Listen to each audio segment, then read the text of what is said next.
Good afternoon, sir.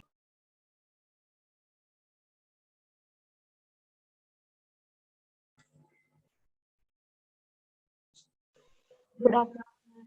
Good afternoon, all of you. Am I audible to all? Yes, sir. Yes, sir. So, from our yesterday's interaction, are there any doubts so that we can discuss them first in a moment and we can move forward to the next topic? बताइए, जो भी आपके doubt हो या कोई point हो तो please आप उनको शेयर कीजिए.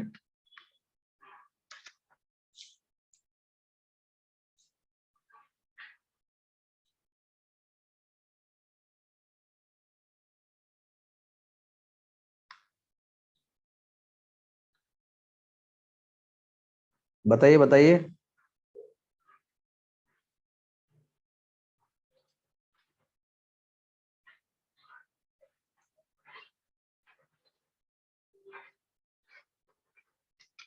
आज हमें कौन सा एरिया कवर करना है ये तो बता दो.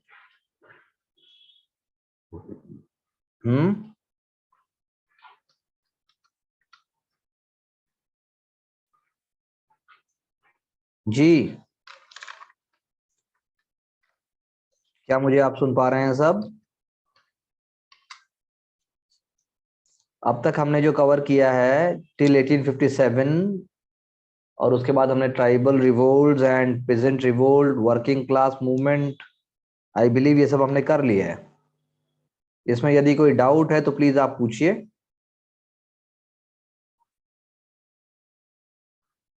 हाँ जी,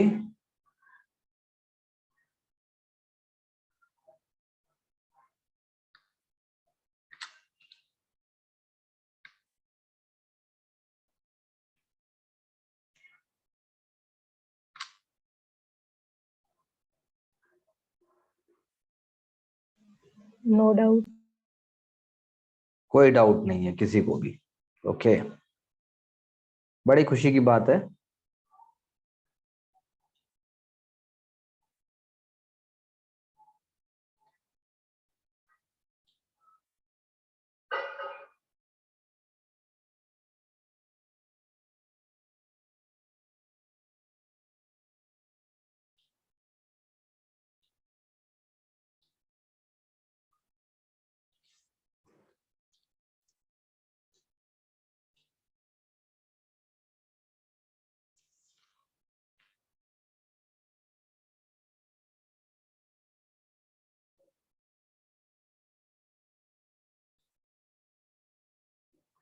ओके, तो हमने बात की थी कि we will be talking about economic consequences. क्या उसके अंदर है? Yes, sir. What are the challenges and what kind of divisions and characteristics, whatever it is, जो हमने बात की थी वो हमें देखनी थी कि उसका क्या रोल है. खासकर हमें ड्रेन ऑफ वेल्थ, जो एक बहुत इंपॉर्टेंट कॉन्सेप्ट है, ड्रेन ऑफ वेल्थ, वो बहुत इंपॉर्टेंट है, वो भी हमें देखना था. ड्रेन ऑफ वेल्थ, जो कि हम शुरू से उसको बोलते आए हैं, हमें समझना था कि what all drain of wealth means. क्या हम ट्रेस कर सकते हैं ड्रेन ऑफ वेल्थ को? अगर हम बात करें तो कहां से ड्रेन ऑफ वेल्थ स्टार्ट होता है ये बताइए. हाँ जी,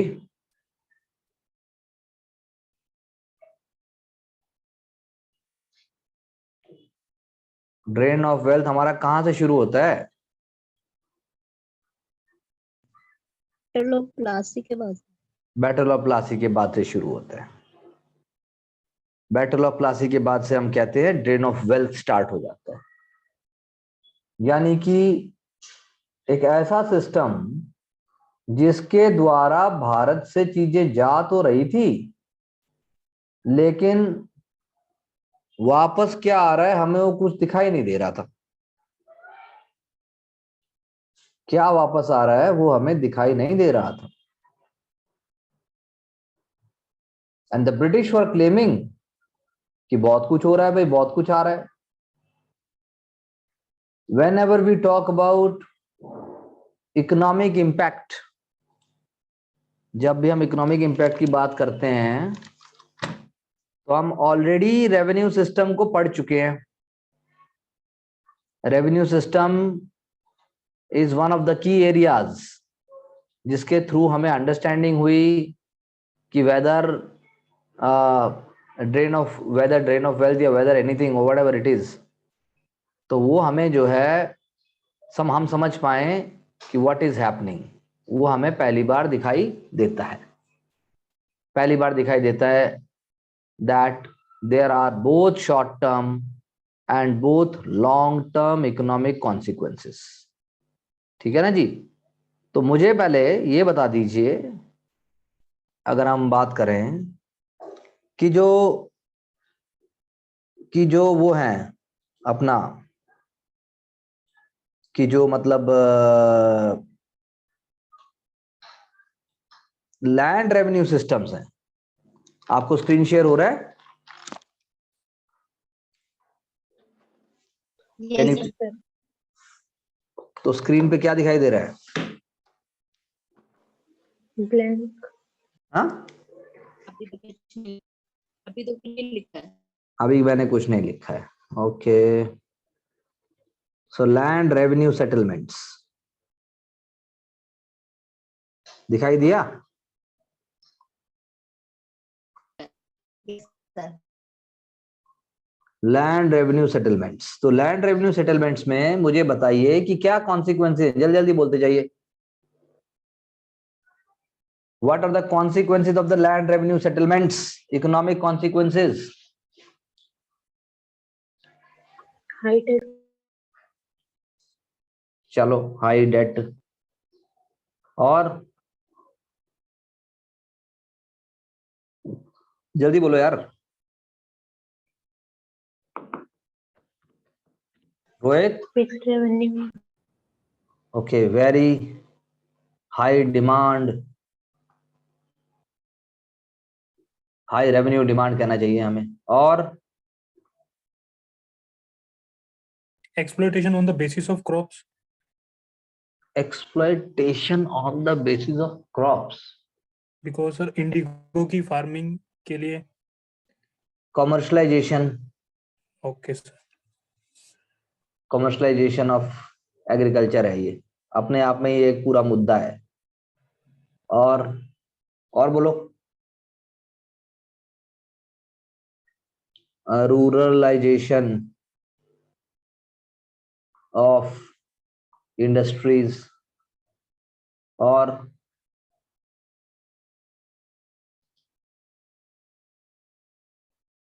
हाँ,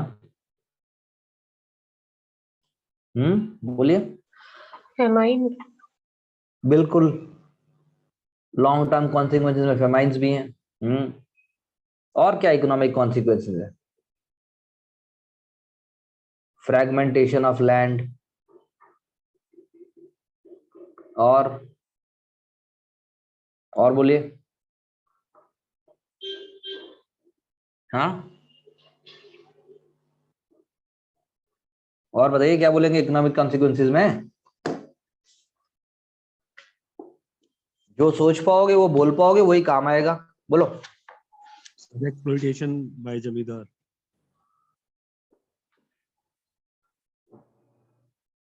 वो तो है, लेकिन ये पॉइंट थोड़ा ना है, मतलब इसको पॉइंट के फॉर्म में कैसे बोलोगे? You have to speak in terms of points. वो तो हमने बोल दिया. हाँ, ये कह सकते हो आप double exploitation.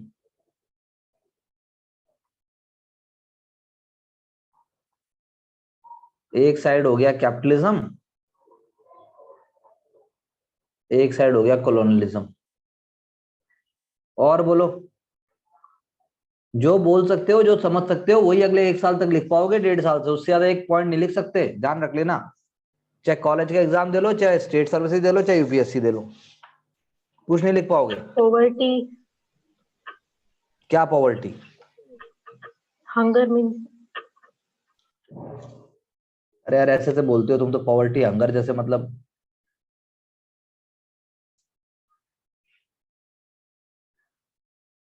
Lack of human development. चलो और बताइए। हाँ, सेल्फ सफिशिएंट विलेज इकोनॉमी खत्म हो गई, है ना? ये भी नहीं मालूम? सर लैंड लोन, हाँ, क्या कह रहे हो? जो लैंड होते सर उनके जो लोन्स थे। अच्छा, you want to say that डेब्ट साइकिल सर। हाँ, डेट तो हमने सबसे पहले लिखा ही था। बिल्कुल, डेट साइकिल बोलोगे तो बात बहुत अच्छी होगी। हमने शुरू में हाई डेट हमने लिखा था, लेकिन ये असल में वीसीएस साइकिल है। ये एक कुचक्र है, दुष्चक्र।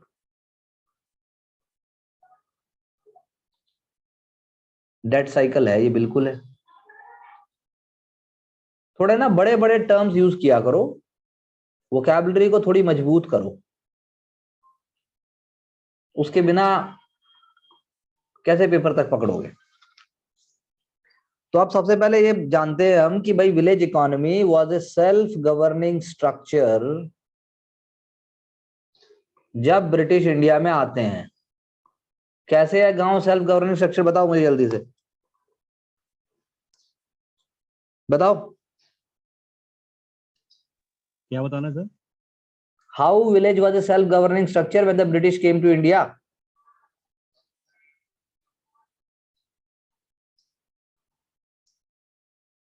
हाँ,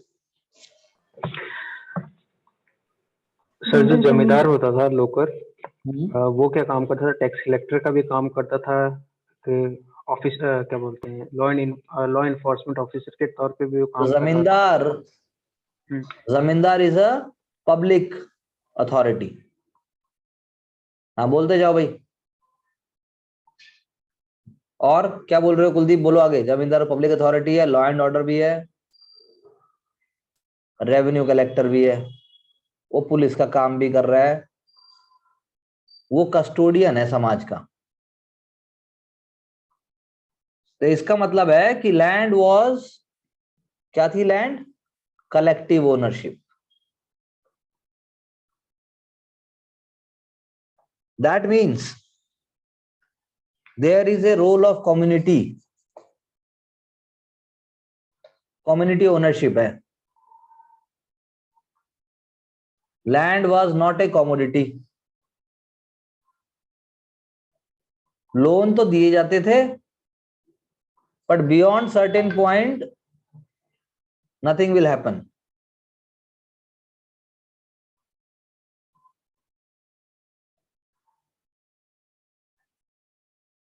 बियॉन्ड सर्टेन पॉइंट, ठीक है ना? यानी कि land revenue was collected by village headman, और सारा काम एक कलेक्टिव सिस्टम के तहत चलता था as far as village community is concerned. That is what we are trying to say, because the state demand was from 1/3 to 1/6.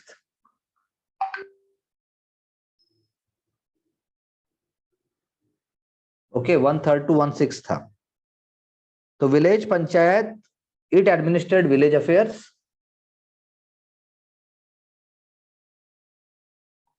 and there was a service class, और obviously barter economy तो थी। हाँ, इसमें किसी को कोई doubt? बोलिए। हाँ, so that means there was something, you can say, unchangeableness था, unchangeableness of village community,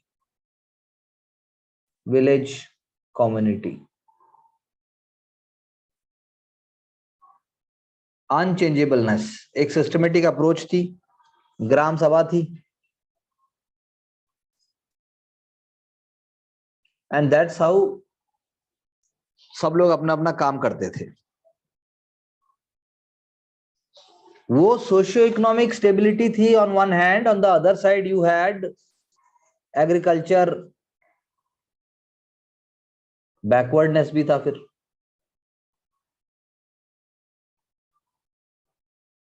okay, there was no technological, और यू कैन से सरप्लस वाला इतना वो नहीं था, सरप्लस प्रोडक्शन जो है वो लिमिटेड थी।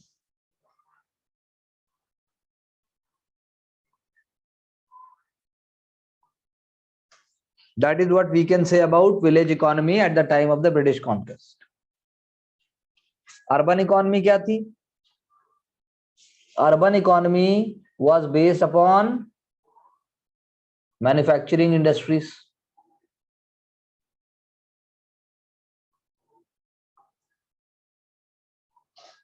There was raw material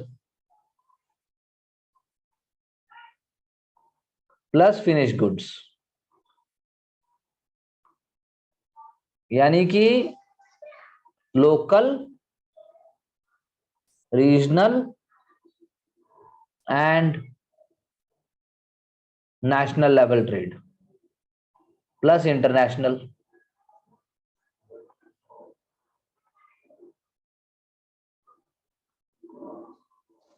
okay जी, फॉर एग्जाम्पल कॉटन, कॉटन कहां था? ढाका,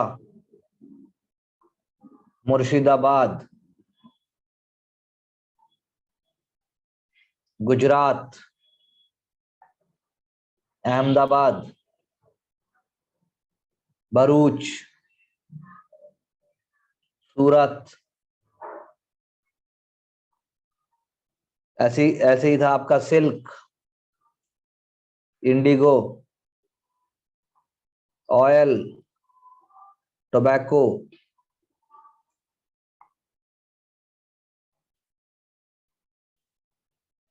अरे रोहित, पुरानी एनसीईआरटी डाउनलोड की? ऐसे ही पोर्ट्स हैं, नहीं करी सर पुरानी वाली तो। कर लेना, ढूंढूंगा सर, मिल गई तो। मिलेगी क्यों नहीं? तो कौन सी? ढूंढनी है। 10वीं क्लास की सर? अरे 10वीं क्यों यार, आठवीं? बिपिन चंद्रा की ओल्ड एनसीईआरटी है। ये सर 8वीं क्लास की है, 8वीं की तो खैर बिपिन चंद्रा की नहीं है, एक 8th की है और एक 12th की है। ये सर 8th की सर।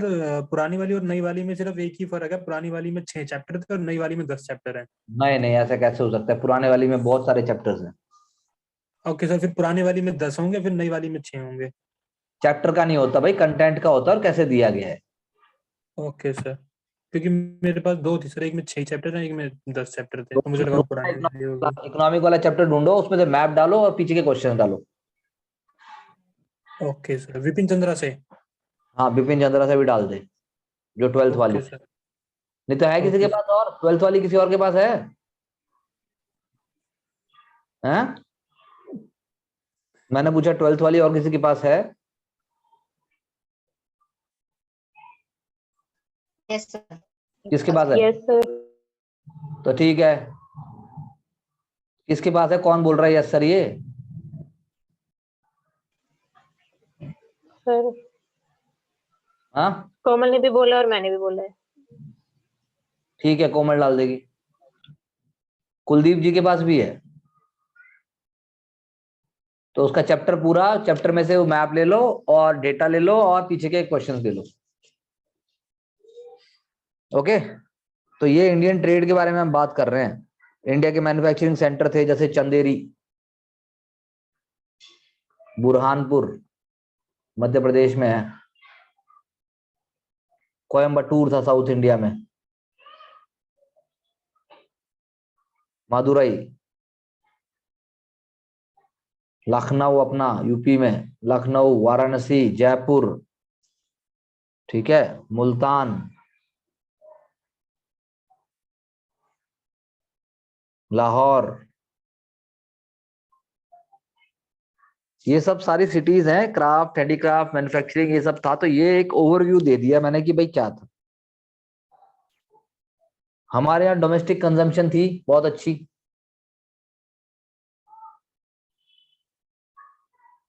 डोमेस्टिक कंजम्पशन,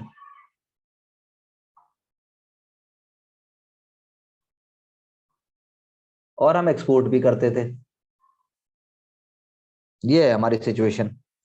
इससे क्या हो रहा है, हमारे पास क्या आ रहा है, बुलियन आ रहा है हमारे पास, बुलियन हमारे पास आ रहा है, यानी बाहर से हमारे पास आ रहा है, गोल्ड भी आ रहा है, सिल्वर भी आ रहा है। ठीक है जी। यूरोपियन गुड्स की कोई डिमांड ही नहीं थी इंडिया में, कुछ चाहिए ही नहीं था हमें, इसीलिए बुलियन पेमेंट होती थी। यही मेन प्रॉब्लम थी यूरोपियन कंपनीज की। That is how 18th century में क्या आ गया, मर्चेंट भी आ गया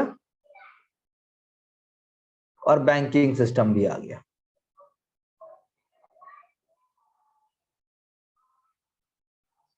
इसलिए नए नए टर्म्स भी आ गए, जैसे फैक्ट्री, डिपो, उसके बाद आपका गुमाश्ता, जगत सेठ,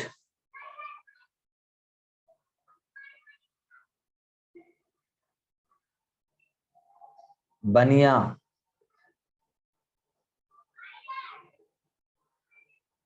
सो ईस्ट इंडिया कंपनी क्या थी, हाँ क्या थी ईस्ट इंडिया कंपनी? स्ट्रक्चर बोलो ना, क्या थी?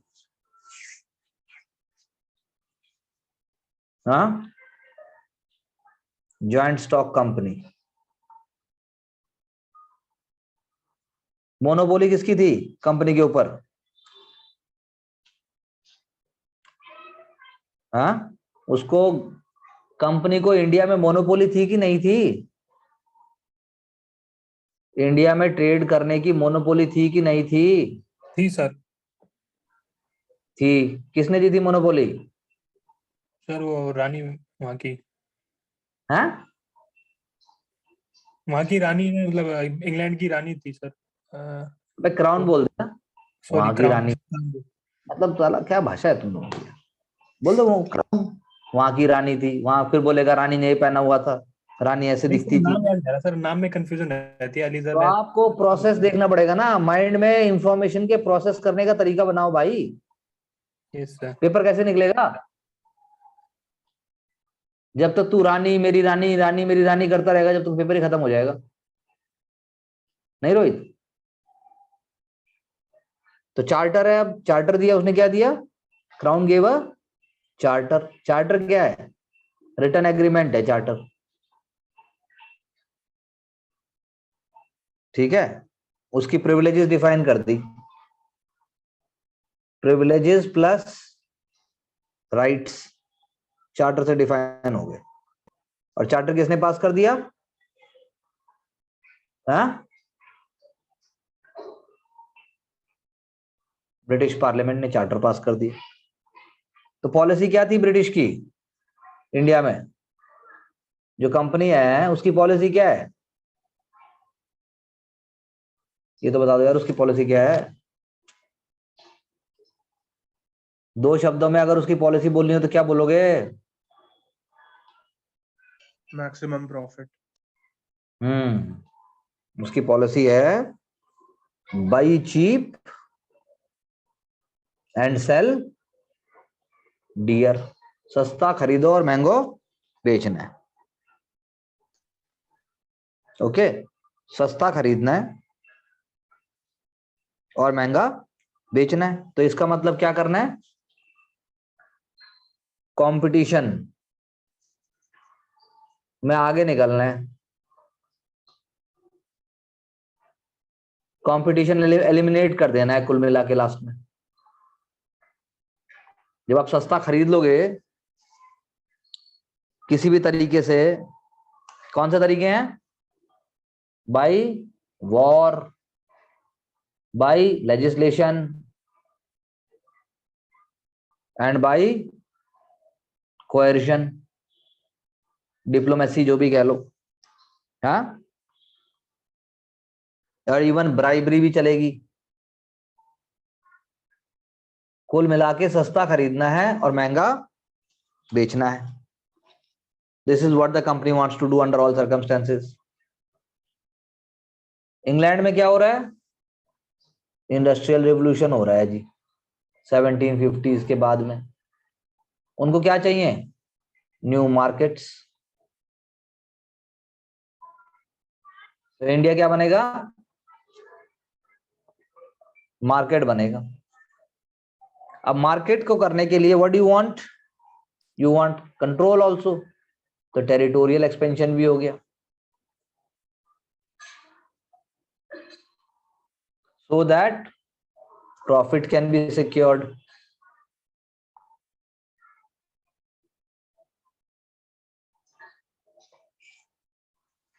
Okay, so they will start having factories,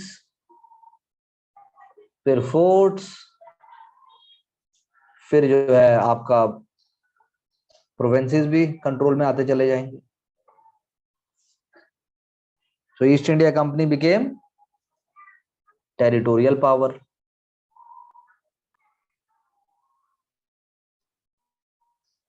The base is shifting from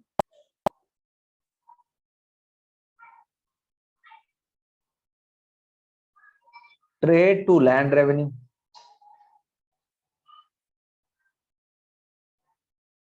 Trade to land revenue. Okay. So that means after monopoly over trade, now they are territorial power. हाँ ठीक है जी. तो अगर हम इंडिया में बात करें तो टिल 1757 ये कौन सा स्टेज है? ये है आपका मर्चेंट कैपिटल स्टेज. एक तरीके से मतलब 1757 मर्चेंट कैपिटल नहीं है, प्री कॉलोनियल स्टेज है. till 1757 is a pre-colonial stage. That is what we have discussed till now. Okay. 1757 से 1813 ये है आपका मर्केंटिलिज्म फेस जो हम डिस्कस कर चुके हैं. कर चुके हैं कि नहीं कर चुके? हाँ Yes, sir. बताओ आंचल क्या होता है ये मर्केंटिलिज्म में?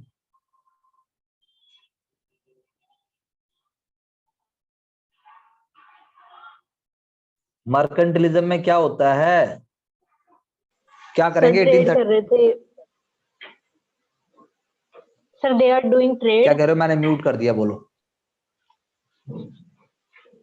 Sir. They are doing trade in India. मतलब इंडिया में हमें मतलब उनको बना देते और है ना इंग्लैंड में उसको बेचते थे फॉर प्रॉफिट मेकिंग. और मर्केंटिलिज्म और क्या वहां से होगा? लाके और वहां से लाके यहाँ पे सेल करते थे. और क्या होगा मर्केंटिलिज्म में?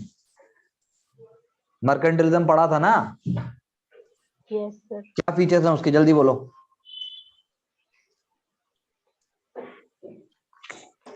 हाँ फीचर्स क्या हैं?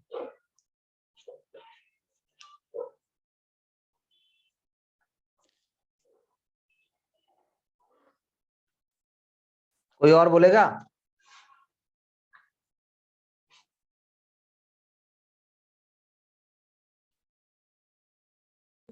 Revenue collection, drain of wealth. यार तुम लोग क्या करते हो भगवान जाने. ये कॉन्सेप्ट हमने अच्छा खासा समझा था और फिर भी तुम ऐसे ही कर रहे हो. समझा था नहीं समझा था हमने? ड्रेन ऑफ वो मर्केंटिलिज्म समझा था. रोहित तू बता क्या है मर्केंटिलिज्म?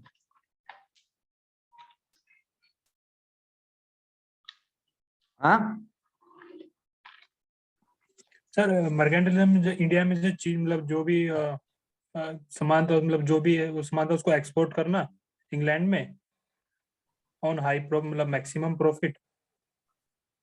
और सर इसके मतलब फीचर में हम जैसे देख लेंगे कि मोनोपोली कुछ मतलब कुछ ही होंगे जिनकी मोनोपोली क्रिएट हो जाएगी. Very good good try. कुछ ट्रेड मतलब कुछ बैरियर वगैरह बना दिए जाएंगे कि एक्सपोर्ट्स में। हाँ, और सर और वेरी गुड। तो ये तो हो जाएगा। देखो, मर्केंटिलिज्म में क्या होगा, आप सस्ता खरीदोगे, महंगा बेचोगे, चाइना जैसे करता है। रॉ मटेरियल जो है वो आप अपना दोगे नहीं, फिनिश प्रोडक्ट्स ही करोगे, और सारा का सारा मोनोपोली रखोगे, ट्रेड रखोगे। तो 1813 तक क्या हो रहा है, ये यही हो रहा है। 1813 तक हम कहते हैं इंडिया में क्या है, मर्केंटिलिज्म है, क्योंकि चार्टर एक्ट ऑफ 1813 ने ओपन कर दिया था बाकियों के लिए, कर दिया था ना। कंपनी का सिर्फ टी ट्रेड के ऊपर मोनोपोली रह गई थी, याद है या नहीं याद है ये भी? यस सर, और चाइना के साथ रहेगी सर मोनोपोली, चाइना से ट्रेड के साथ। हैं? एक तो टी पे मोनोपोली रह देती है और एक चाइना के ट्रेड के साथ खत्म हो गई थी। Yes sir. तो इसीलिए हम कहते हैं कि आफ्टर 1813 जो है मर्केंटिलिज्म नहीं आ गया, दूसरा नया सिस्टम आ गया। और 1813 तक क्या हो रहा है, अगर हम 2-3 वर्ड और बोलें, जैसे मैंने बोला मर्केंटिलिज्म है, तो कैसे दिख रहा है मर्केंटिलिज्म? स्टेट की पावर यूज कर रहा है British to control trade, state power use कर रहा है ब्रिटिश, अपनी पावर यूज कर रहा है। गोमाश्ता वाला हमने बोला था, गोमाश्ता सिस्टम। एक सिस्टम है ददनी। ददनी का मतलब है you are giving advance to merchants, कि भाई मेरा इतना काम परसों तक ये कर दे। टूल किसके होंगे? मर्चेंट्स के ही होंगे। तो ददनी सिस्टम में आपने एडवांस दे दिया मर्चेंट्स को और उससे ठेका दे दिया, बेसिकली ठेका। बहुत केसेस में वो मना भी कर सकता था, लेकिन धीरे धीरे जब उसकी टूल भी उसके नहीं रहेंगे तो मना भी नहीं कर पाएगा। ओके, यानी कि ददनी सिस्टम क्या आ गया, एक तरीके से ब्रोकरेज, कमीशन बेस काम होता है जी, कमीशन बेस काम। आज तो सारा दुनिया में काम ही कमीशन से हो रहा है, आप काम करा दो कमीशन मिल जाएगा। तो ददनी मर्चेंट्स खत्म, और उसकी जगह जो है सबऑर्डिनेटेड हो गया। तो इसको कह दो आप subordination of Indian capital and merchants. नहीं समझ आ रहा है?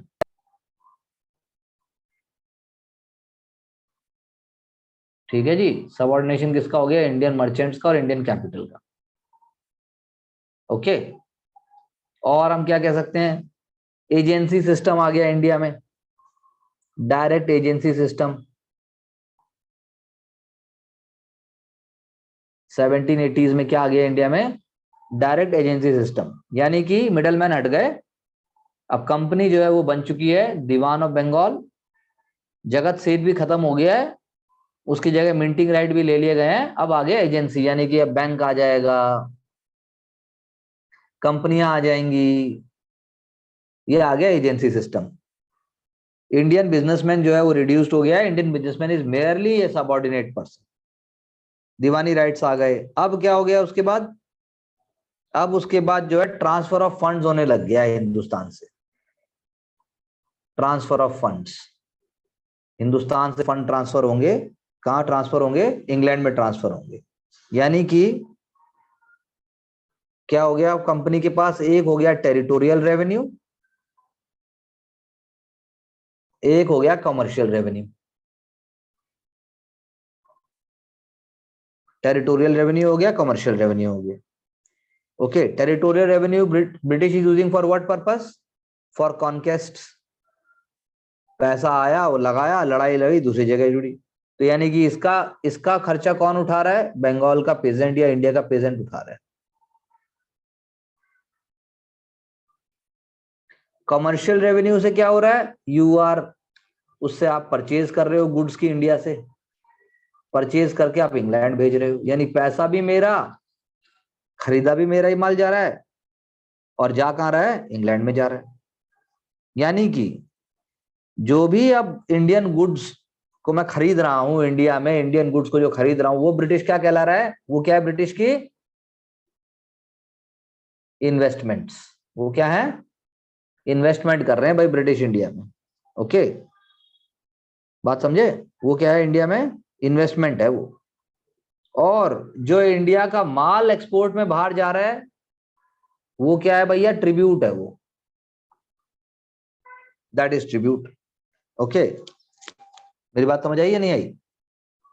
यानी कि इंडिया से बाहर जा रहा है जो एक्सपोर्ट, उसके रेमिटेंसेस इंडिया में आ रहे हैं?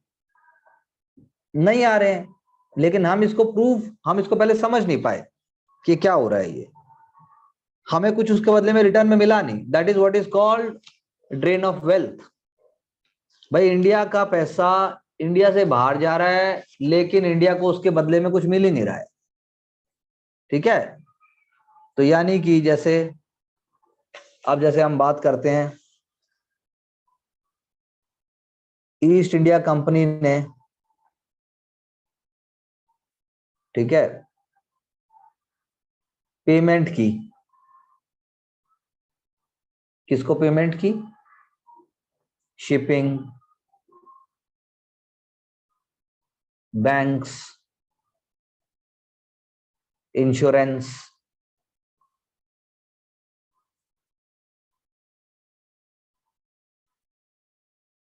सैलरी, इंडिया के नाम पे जो लोन उठाया,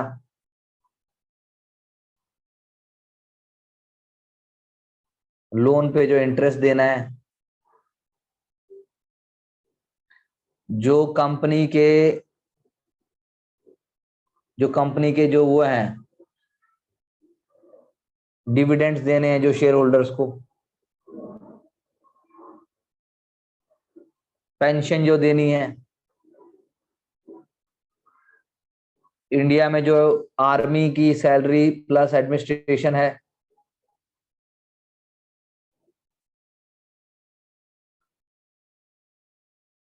आर्मी की सैलरी प्लस एडमिनिस्ट्रेशन।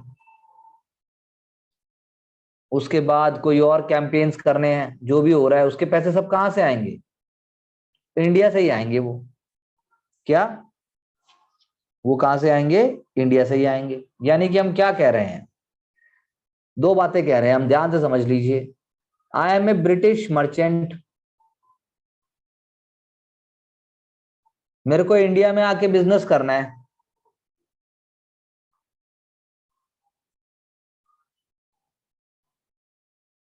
मेरे पास $10 मिलियन हैं, यूएस डॉलर्स। वैसे तो पाउंड होंगे मेरे पास, क्योंकि मैं इंग्लैंड का हूं। 10 मिलियन पाउंड है मेरे पास, मान लो। तो मैं वो पाउंड जो है कहां जमा कराऊंगा? इंग्लैंड के बैंक में जमा करा दूंगा।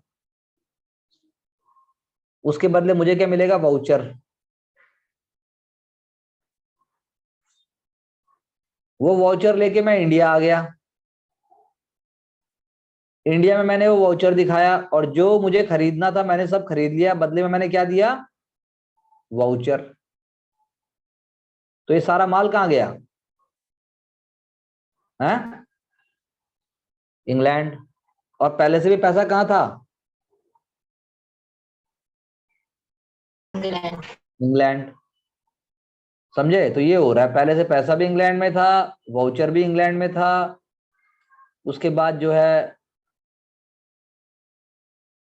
अब मान लो मैंने सारा रेवेन्यू इकट्ठा किया, जो मैंने अभी समझाया भी है। मैंने जो रेवेन्यू इकट्ठा किया, उस रेवेन्यू से, या जो मैंने पैसा लिया उससे मैंने रेलवे लाइन डाली।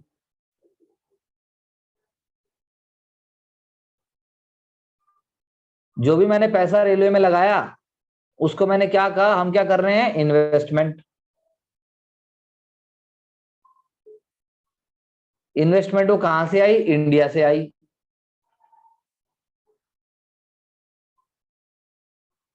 लेकिन हम क्या क्लेम करेंगे कि हम जो है इन्वेस्टमेंट इंडिया में जो कर रहे हैं, वो तो एक तरीके से पब्लिक इन्वेस्टमेंट है, वो एक तरीके से फॉरेन इन्वेस्टमेंट है। उस पे ब्रिटिश सरकार क्या दे रही थी? Guaranteed return. तो गारंटीड रिटर्न जो देगी, वो मनी कहां से दिया जाएगा? इंडिया। वो भी इंडिया से दिया जाएगा। सो पैटर्न रेलवे का क्या है? कॉलोनियल। नीड किसकी पूरी होंगी? ब्रिटिश। लेकिन पैसा हमारा लगेगा। ऐसे ही ब्रिटिश ने क्या रखा है, खतबंदी सिस्टम।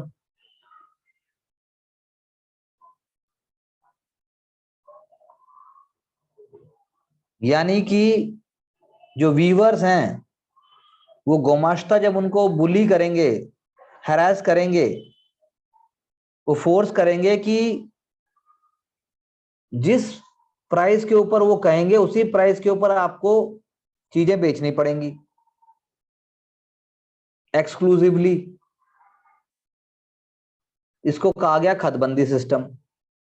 यानी इससे आर्टिजन्स क्या बन गए, artisans became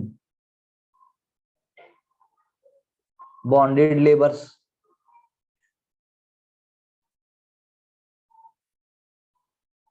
artist became bonded labourers. Similarly एक था रेयत सिस्टम, रेयती, जिसको कहते थे आसामी वार सिस्टम। ओके, इसमें भी कोएर्शन होगा, आपको जबरदस्ती किया जाएगा। रेयती सिस्टम में पेजेंट जो है वो अपना बुलॉक यूज करेगा, अपना सामान यूज करेगा, क्रॉप उगाएगा, लेकिन वो इतना नहीं कुछ दिया जाएगा जिससे उसका कुछ भला हो जाए। तो यानी हमेशा जो जो जो हमेशा जो भी agriculture whatever they are doing, it will always be unprofitable. वो अनप्रॉफिटेबल रहेंगे, टैक्स में सब चला जाएगा, हमेशा जो है ग्रोथ रुकी रहेगी और उससे फेमिन्स आ जाएंगे, उससे लैंड का प्राइस भी वो हो जाएगा। तो small peasant will be always इम्पोवरिश्ड।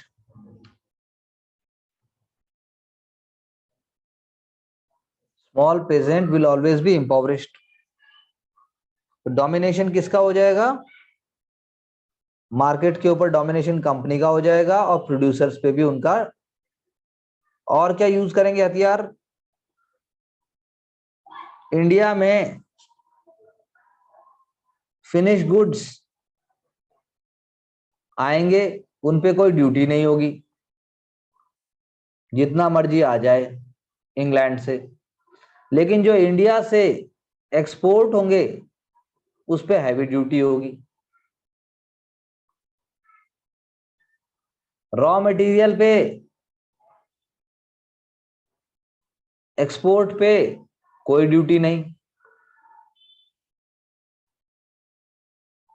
और फिनिश गुड्स के एक्सपोर्ट पे हैवी ड्यूटी, रॉ मटेरियल के इंपोर्ट के ऊपर भी ड्यूटी होगी। बात समझ में आई? तो यानी इससे क्या हो जाएगा, ना कैपिटल ग्रोथ करेगी ना टेक्नोलॉजी ग्रोथ करेगी, और जो पैसा जितना भी होगा इंडिया में वो होगा फॉरेन इन्वेस्टमेंट, फॉरेन कैपिटल होगा रादर देन इंडिजिनस कैपिटल। ये सब चीजें कहां मैनिफेस्ट हुई, 1813 से 1857 अगर हम कहें, ये दूसरा फेज था जिसको आप कह सकते हो मर्चेंट कैपिटलिज्म फेज। यानी कि मशीन मेड फॉरेन गुड्स।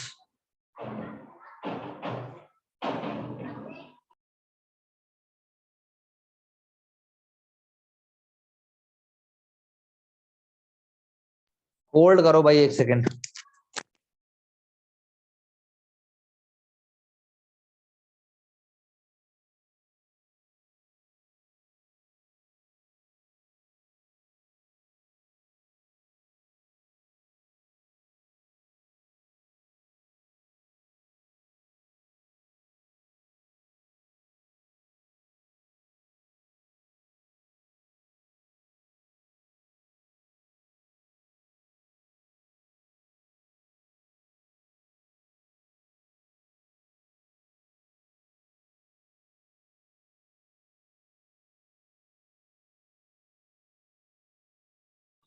बात समझ आ रही है भाई?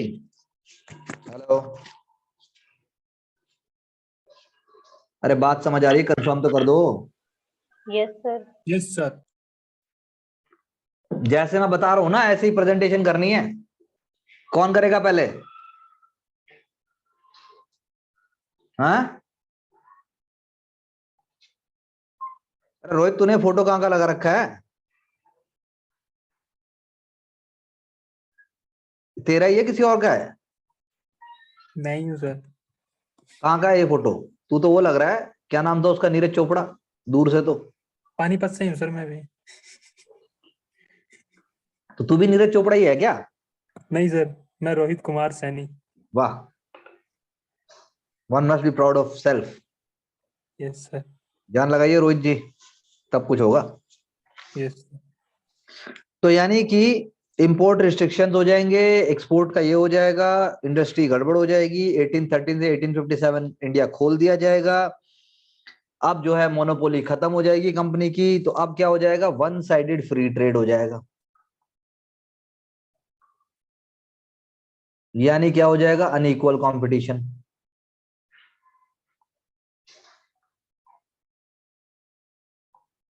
अनइक्वल कंपटीशन हो जाएगा।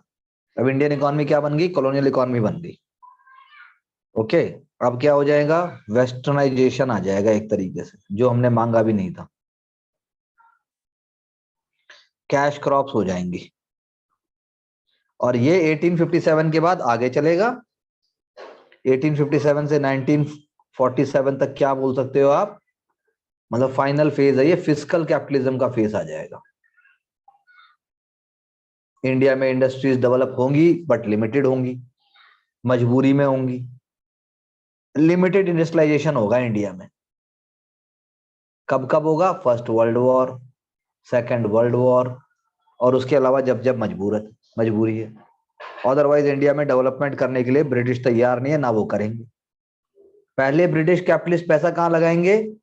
जूट, टी, कोल, माइनिंग, इन सब में लगाएंगे।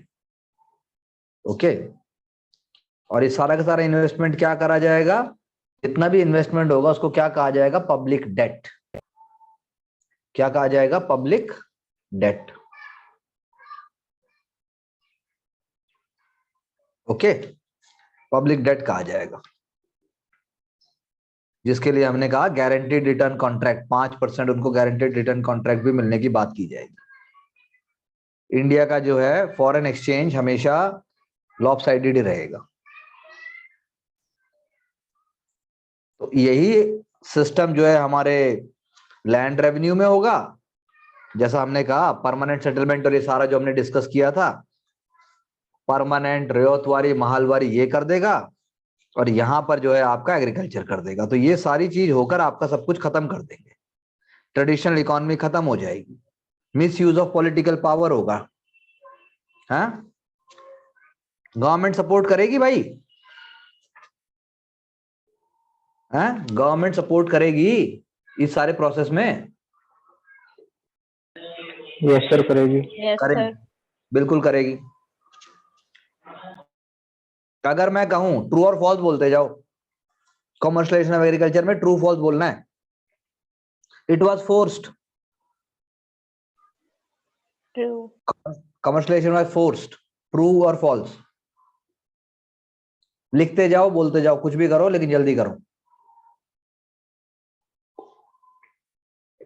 बोलो, ट्रू। इट वाज सेलेक्टिव और not? Commercialization of agriculture was selective in nature. True. Commercialization is always harmful for agriculture, is always harmful. Commercialization of agriculture is always harmful. Bolo, always. False. So what is important is the nature of commercialization. क्या? Nature of commercialization. वो हमारे favour में था? नहीं था। ये है पंगा सारा का सारा। अब ब्रिटिश को जो रॉ मटेरियल चाहिए थे उसका कमर्शियलाइजेशन तो हुआ, जो हमें चाहिए थे उनका नहीं हुआ। हाँ, यानी एक तरफ हो गया कलकत्ता, एक तरफ हो गया कैंटन। कहाँ है कैंटन? बोलो जल्दी, कहाँ है?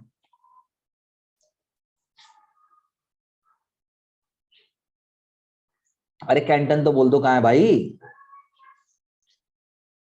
कैंटन तो पता होना चाहिए आपको यार।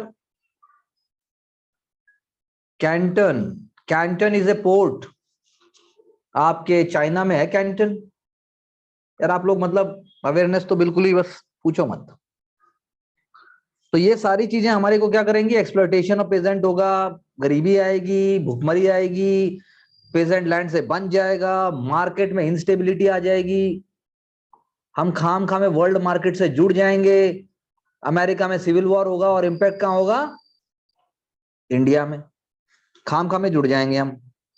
इन सभी के कारण there was a rebellion called Bundela rebellion in 1842, Bundela rebellion. और भी बहुत सारे एग्जांपल्स हैं, जैसे हमने वो अभी पढ़ा था कल, डेक्कन एग्रेरियन राइट्स, पढ़े थे ना, पढ़े थे डेक्कन राइट्स? हाँ, इंडिगो में भी दो टाइप का था, एक था निज, इसलिए कह रहा हूं वो रोहित तेरे पास नई वाली एनसीईआरटी है ना? Hello, yes sir, yes sir. तो उसमें यार एक क्लास है, कौन सी क्लास में ना पूरा दे रखा है ये इंडिगो, तो बहुत अच्छा दिया हुआ है इंडिगो, क्वेश्चन आने ही आने हैं इसमें से, पर वो 11th क्लास 12th क्लास में नहीं है, उससे पीछे वाली क्लास में है। ओके सर, 7th इंडिगो में है। वाला एक चैप्टर है एनसीईआरटी का। कौन सा है सर कुलदीप? 7th में है। हाँ जबरदस्त है, बहुत जबरदस्त दिया हुआ है, उसमें बहुत है। सर एक्सप्लेन कर रखा उन्होंने, परमानेंट सेटलमेंट, महलवाड़ी, रायतवाड़ी, उसी में एंड में इंडिगो के ये बारे नए में। वाले में है, नई एनसीईआरटी में है ये। हाँ सर, नई वाली में। तो कुलदीप जी आप डालो उसको, डाल दोगे? हाँ सर, डाल। आप किसको दोगे? सर मैम को। हाँ मैडम को दे दीजिए। वंडरफुल। देखो बहुत ऐसा है, ज्यादा नहीं पढ़ना होता, ठीक पढ़ना होता है ये, क्योंकि मुझे याद आ रहा है ये सब दिया हुआ है और क्वेश्चन ऐसे ही होते हैं, चाहे कोई एग्जामिनेशन दे लो, आपको ठीक से लेना है। तो निज है, निज है और एक रियोती सिस्टम है, ठीक है, ये कुलदीप जी पकड़ा देंगे।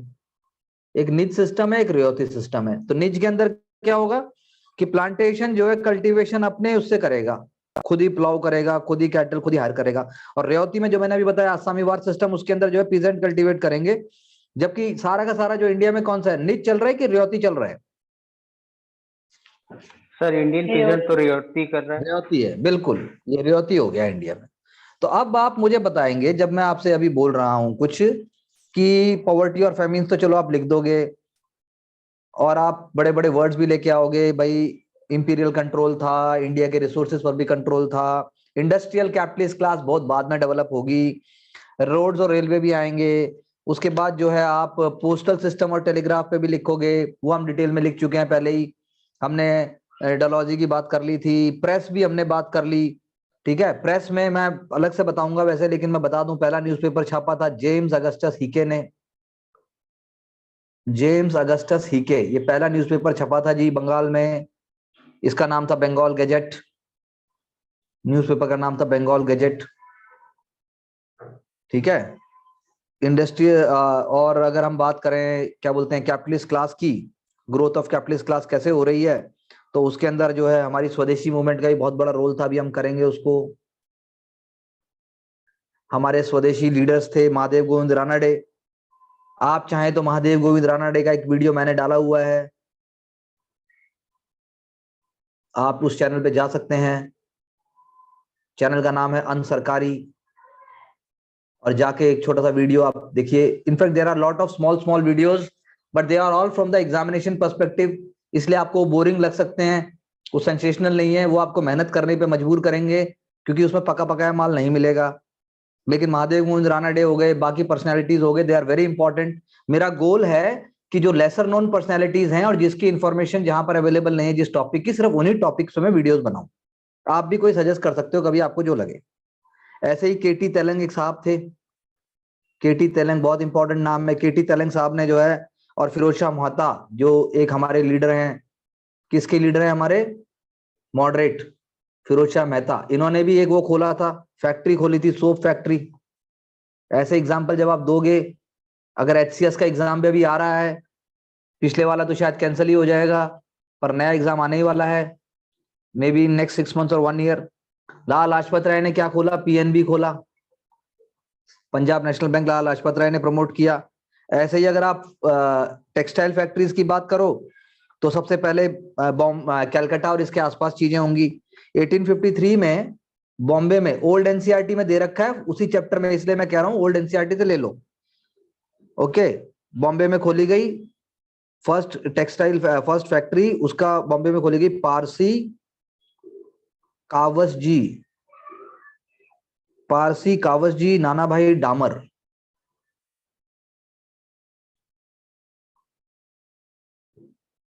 ठीक है जी, क्योंकि हर कुछ ना कुछ आएगा ऐसा एग्जामिनेशन में, जैसे 5 ईयर प्लान्स हैं वो खत्म हो चुके हैं लेकिन उनका जो रेलेवेंस है वो है। ओके, 1877 में एक और इंफॉर्मेशन है, JN टाटा, जमशेदजी नुसरवान जी टाटा, उन्होंने क्या शुरू किया, एक उन्होंने एम्प्रेस मिल करके स्टार्ट की। EMPRESS है या AMP, ऐसी कुछ स्पेलिंग होनी चाहिए, आप प्लीज देखिए बताइएगा। एम्प्रेस मिल स्टार्ट की। ऐसे ही जूट का है, जूट का सबसे पहले कहाँ आया, रिसरा, रट लो इसको, रिसरा में आई पहली जूट फैक्ट्री। कहाँ है ये, श्रीरामपुर। श्रीरामपुर कहाँ है, बंगाल। जहां पे कहा था श्रीरामपुर में क्या थी, डच मिशनरी। श्रीरामपुर में डच मिशनरी थी। डच मिशनरी में भी 3 नाम थे, अभी मैं नहीं बता रहा हूं।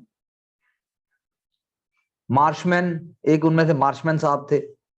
ऐसे ही बाद में बिरला स्टार्ट करेंगे, कलकत्ता में जब जाएंगे फैक्ट्री स्टार्ट हो जाएंगी। सेठ ताराचंद घनश्याम दास बिरला सबसे पहले वो थे, जिनको हम GD बिरला आज भी बोलते हैं। ठीक है जी, 1919 में फैक्ट्री स्टैब्लिश होगी। उसके बाद आगे बढ़ते चले जाएंगे। आयरन एंड स्टील इंडस्ट्री हमें पता है, सबसे पहली जो है फैक्ट्री कहां स्टार्ट होगी, टिस्को की होगी, जमशेदपुर।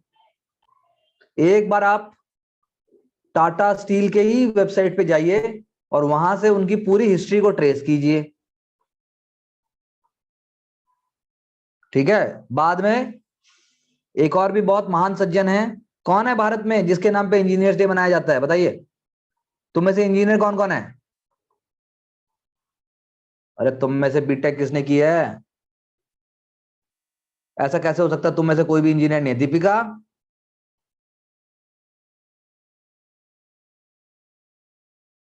अरे कुलदीप, आपने क्या किया है, कुलदीप जी, मेरी आवाज नहीं आ रही क्या किसी को?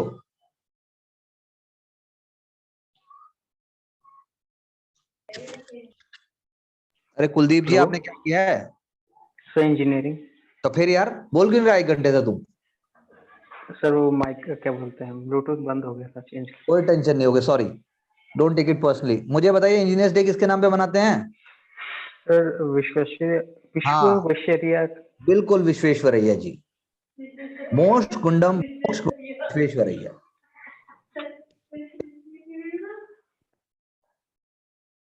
थैंक यू कुलदीप जी, विश्वेश्वरैया जी के नाम पे है, तो उन्होंने बाद में मतलब हेल्प की, जहां पर आपके मैसूर में है भद्रावती। मैं विश्वेश्वरैया जी पे भी एक वीडियो बनाने वाला हूं कभी भी, अब बस भद्रावती, भद्रावती स्टील वर्क्स है। ओके जी, तो दादा भाई नौरोजी की जिसकी हमने बात नहीं की है वो सबसे इंपॉर्टेंट है। मैं दादा भाई नौरोजी के बारे में आपको बता रहा हूं। उनको grand old man of India भी कहा जाता है। क्यों ग्रैंड ओल्ड मैन कहा जाता है? क्योंकि उन्होंने बहुत लंबे समय तक बहुत भारत की बहुत खूबसूरत सेवा की। उन्होंने एक किताब लिखी, poverty and un British rule in India. Rohit, अरे रोहित, यस सर। ये अन ब्रिटिश क्या है, जल्दी बोल। इसका मतलब क्या है, poverty and un British rule in India, जल्दी जल्दी बोलो तुम लोग।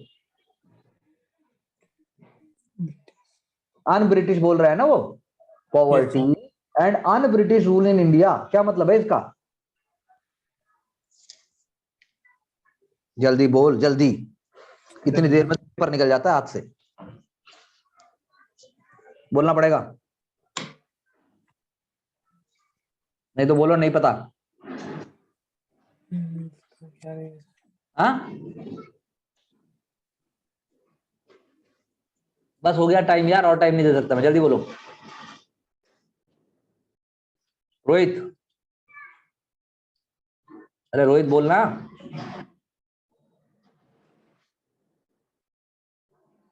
हाँ, कौन बोलेगा? Why it is called un British rule in India? Why it is called un British rule in India? Poverty and un British rule in India क्यों बोलते हैं इसको? सर अन ब्रिटिश का मतलब ये था कि जो लंदन में जो चल रहा था कंटेम्प्रेरी रूल, उससे मतलब इंडिया में वो नहीं दे पा रहे थे वो लोग। इंडिया को एज ए कॉलोनियल स्टेट के तौर पे रख दिया था उन्होंने करके, यानी जबकि कि Britain. Good, I really appreciate, thank you very much. बिल्कुल सही, आपने सही लॉजिक लगाया और सही बोला कि ब्रिटिश इंडिया में जो रूल कर रहे हैं वो कह रहे हैं हम तो हम ब्रिटिश हैं, यानी हम रूल ऑफ लॉ हैं, यानी हमारे पास क्या है? सेंस ऑफ जस्टिस है हमारे पास, और हम क्या हैं? सिविलाइज्ड हैं। और हम क्या हैं? कॉन्स्टिट्यूशनल है। हम क्या हैं? कॉन्स्टिट्यूशनल। भाई ये सब अगर आप हो तो इंडिया में भी तो आप यही बोल के रूल करने आए थे। लेकिन भारत की पॉवर्टी क्यों है? क्योंकि जो आपने भारत के लिए कहा था वो आपने नहीं किया। तो पॉवर्टी इंडिया में या भारत का जो कॉलोनियल स्टेटस है वो ब्रिटिश का अपने आप जैसे नहीं है। ब्रिटिश ने कहा था हम तो इंडिया पे रूल नहीं करने आए हैं, हम तो इंडिया को सिविलाइज करने आए हैं, हम तो इंडिया को मॉडिफाई करने आए हैं, हम तो इंडिया को मॉडर्नाइज करने आए हैं। वो आपने कुछ किया नहीं। तो यानी what he is questioning, it is a satire. He is highlighting the hypocrisy of the British. He is highlighting कि you are not following equality and democracy. Equality and democracy को आप फॉलो नहीं कर रहे हो, ऐसा वो ब्रिटिश को बताना चाह रहे हैं। Poverty and un-British rule in India. Okay, यानी कि उनका ये कहना था कि इंडिया में मॉडर्न इंडस्ट्रियल डेवलपमेंट होना चाहिए और इंडिया में फैक्ट्रीज होनी चाहिए, इंडिया में डेवलपमेंट होना चाहिए, जो कि नहीं हो रहा है। तो कौन कौन थे ऐसे लोग जो ऐसा कह रहे थे? जीवी जोशी,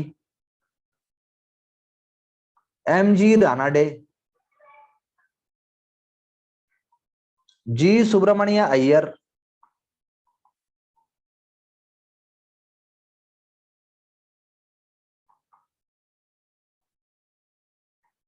उसके बाद जो है जी के गोखले,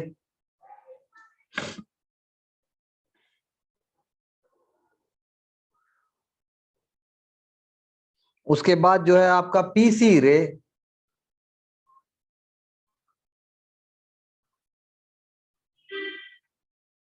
ठीक है जी। उसके बाद आपका और भी हैं आरसी दत्त, मैंने बोल दिया आरसी दत्त, आरसी दत्त बोल दिया जनाब मैंने। रोमेश चंद्र दत्त, ये सब क्या हैं आपके? वो स्टालवर्ट्स हैं, ये सब वो लीडर्स हैं जो कि आपको बताना चाह रहे हैं कि भारत के भविष्य के लिए आत्मनिर्भर होना बहुत जरूरी है।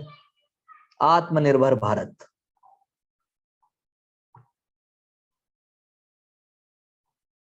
ये सब आत्मनिर्भर भारत बनाने की बात कर रहे हैं अपने अपने तरीके से। उन्होंने कहा 3 चीजें चाहिए। क्या क्या चाहिए? इंडस्ट्री, ट्रेड और फाइनेंस। ये 3 चीजें चाहिए, ये 3 पिलर हैं। किसके हैं 3 पिलर? ये इकोनॉमिक नेशनलिज्म के।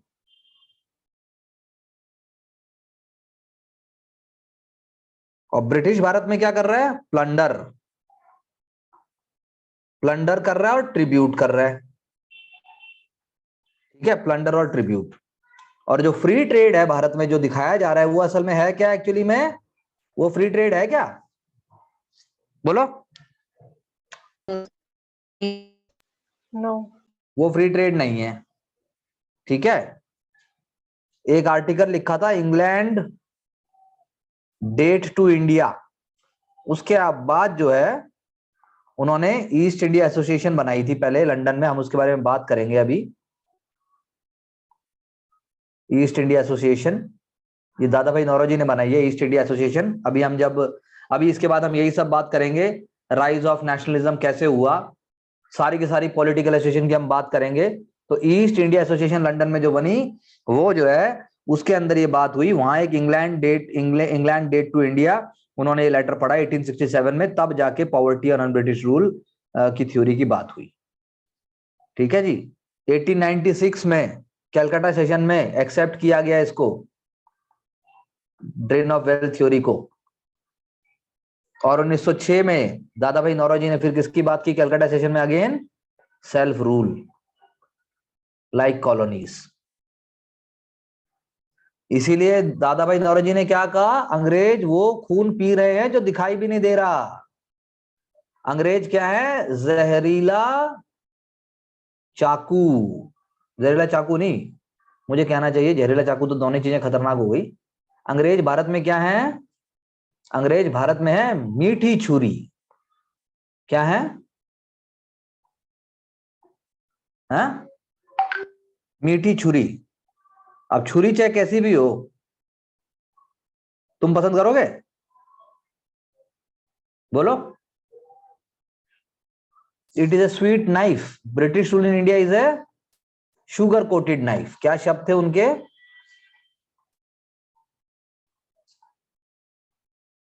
उनके शब्द थे, भारत में क्या है वो? शुगर कोटेड नाइफ है वो। ओके, इसीलिए भारत में क्या आ रहा है? इकोनॉमिक ड्रेन जा रहा है जी, मोरल ड्रेन जा रहा है जी, कल्चरल ड्रेन जा रहा है जी,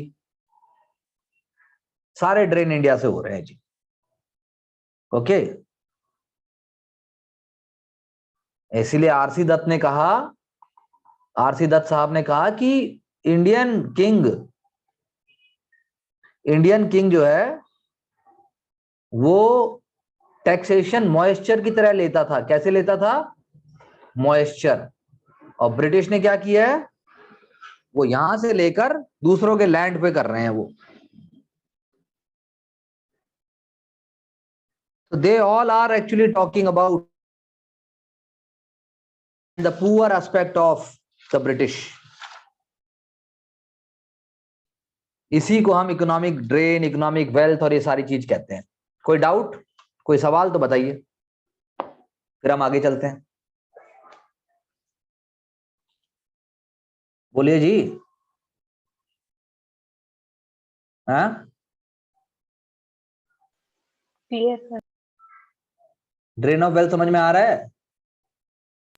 यस सर।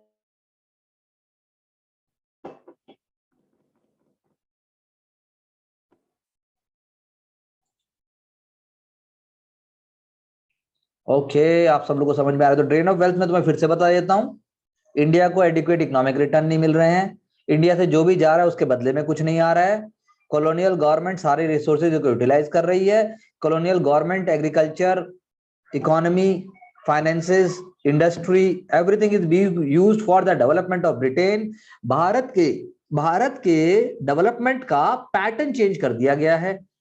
मर्केंटलिस्ट इकोनॉमी हमें बना दिया गया है, बाद में हमें कैपिटलिस्ट इकोनॉमी बनाया गया, लेकिन वो कैपिटलिस्ट नहीं है, वो बैकवर्ड इकोनॉमी है। और ड्रेन ऑफ वेल्थ जो है आपका पॉवर्टी का सिंबल है। ड्रेन ऑफ वेल्थ आपका प्लासी से शुरू हो जाता है, भारत से जगह जगह के तरीके से चीजें जाएंगी। ईस्ट इंडिया कंपनी भारत में अपनी रिस्पॉन्सिबिलिटी को पूरा नहीं कर रही है, वो एक immoral, degraded, backward, treacherous, immodest, inhuman, barbarous, uncivilised rule को प्रमोट कर रही है।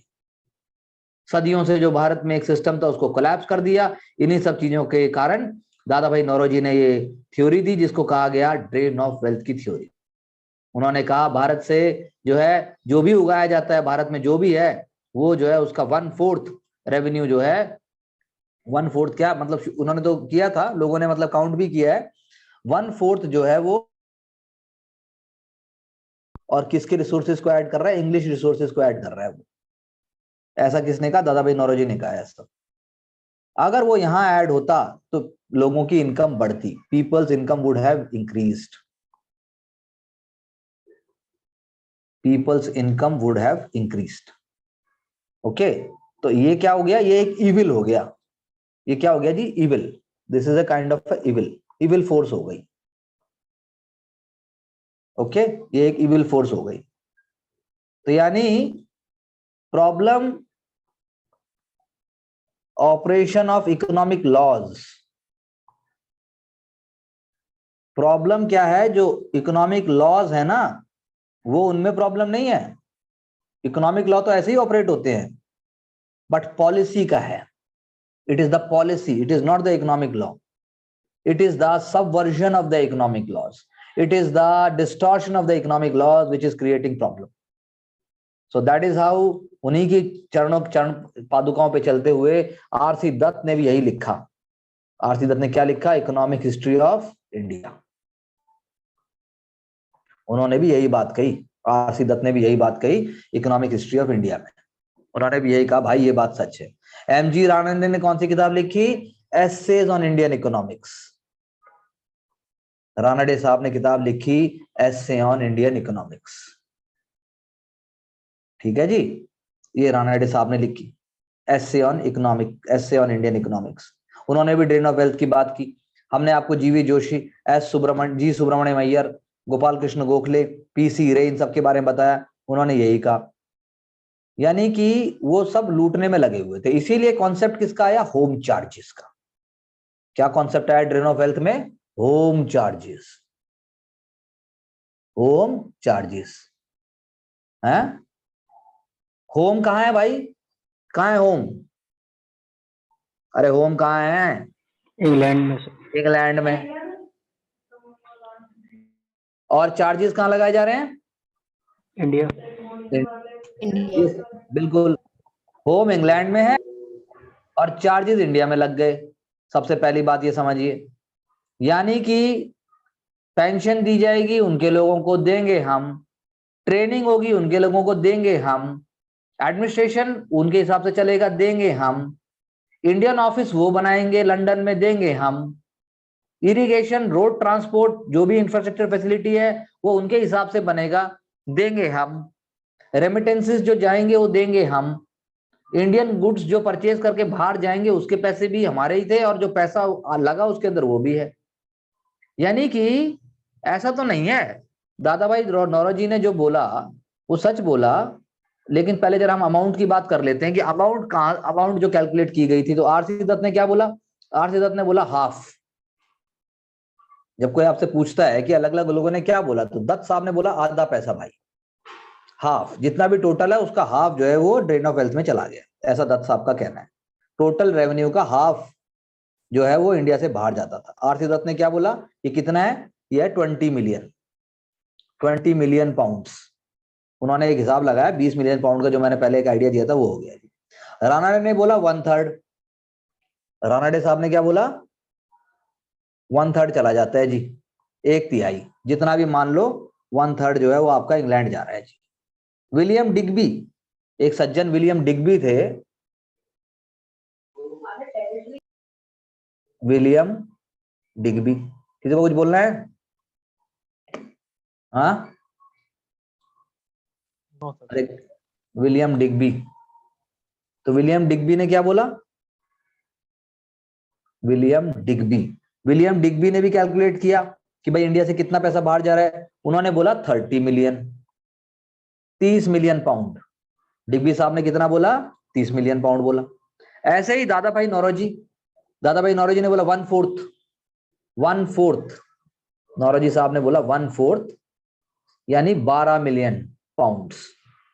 12 मिलियन पाउंड जो है वो इंडिया से बाहर जा रहा है। आज के मॉडर्न हिस्टोरियन बोलते हैं भैया 17 मिलियन पाउंड हर साल जाता था। 17 मिलियन पाउंड। ठीक है जी, तो ये सारी चीज हो रही है। आज का हिस्टोरियन बोल रहा है 17 मिलियन पाउंड, डिग्बी साहब बोल रहे हैं 12, नहीं डिग्बी साहब बोल रहे हैं 30, दादा भाई नौरोजी बोल रहे हैं कि 1/4 जा रहा है, यानी 12 जा रहा है, आरसी दत्त बोल रहा है 20 जा रहा है। तो ऐसा था, ये सारा है। लेकिन अब आप जब आंसर लिखोगे, आप उससे पहले आरसी दत्त ने बोला इकोनॉमिक लॉ की बात है, मेरा पैसा मेरे देश में सर्कुलेट होना चाहिए, लेकिन ऐसा तो कुछ हुआ ही नहीं। तो इसी वजह से आप कह लो कि देश में क्या हो गए, देश में जो है प्रॉस्पेरिटी पीछे हो गई। होम चार्जेस जो है वो हमें खा गए, हमें पी गए, यानी कि होम चार्जेस जो है वो बढ़ते चले गए। रिवोल्ट के बाद और भी बढ़ गए, 1857 रिवोल्ट के बाद। होम चार्जेस में क्या क्या आएगा? डिविडेंड आएंगे। ट्रू और फॉल्स बताते जाओ, होम चार्जेस में डिविडेंड आएंगे? Please right in the chat box, home charges में डिविडेंड आएंगे, ट्रू या फॉल्स लिखते जाओ, टी और एफ। ठीक है जी। होम चार्जेस में पब्लिक डेट आएगा, इंटरेस्ट ऑन पब्लिक डेट, जो बाहर से पैसा हमने उठाया अपने देश के लिए वो आएगा। कंस्ट्रक्शन ऑफ रेलवेज और इरिगेशन फैसिलिटी, पब्लिक वर्क, ये सारा आएगा, ये होम चार्जेस का पार्ट है। सिविल और मिलिट्री चार्जेस आएंगे, will be the civil and military charges part of drain of wealth. Payment to British war office, payment to British war office, ये आएगा जी, payment to British war office आएगा। Okay. उसके अलावा secretary of state, payment to secretary of state, payment to marine development, जो marine यानी जो पानी वाला जो मतलब मैरीन डेवलपमेंट है, जो समुद्र और जो हमारा पोर्ट और सारा है, वो आएगा। Store purchases in England, please tell me, store purchases in England, will it be part of drain of wealth? Store purchases in England, will it be part of drain of wealth? Okay. और ये सारी चीजें किसके through होंगी? जो मैंने आपको पहले बोला था, वाउचर यानी काउंसिल बिल्स, काउंसिल बिल्स। अच्छा, एक और क्वेश्चन मैं पूछता हूं,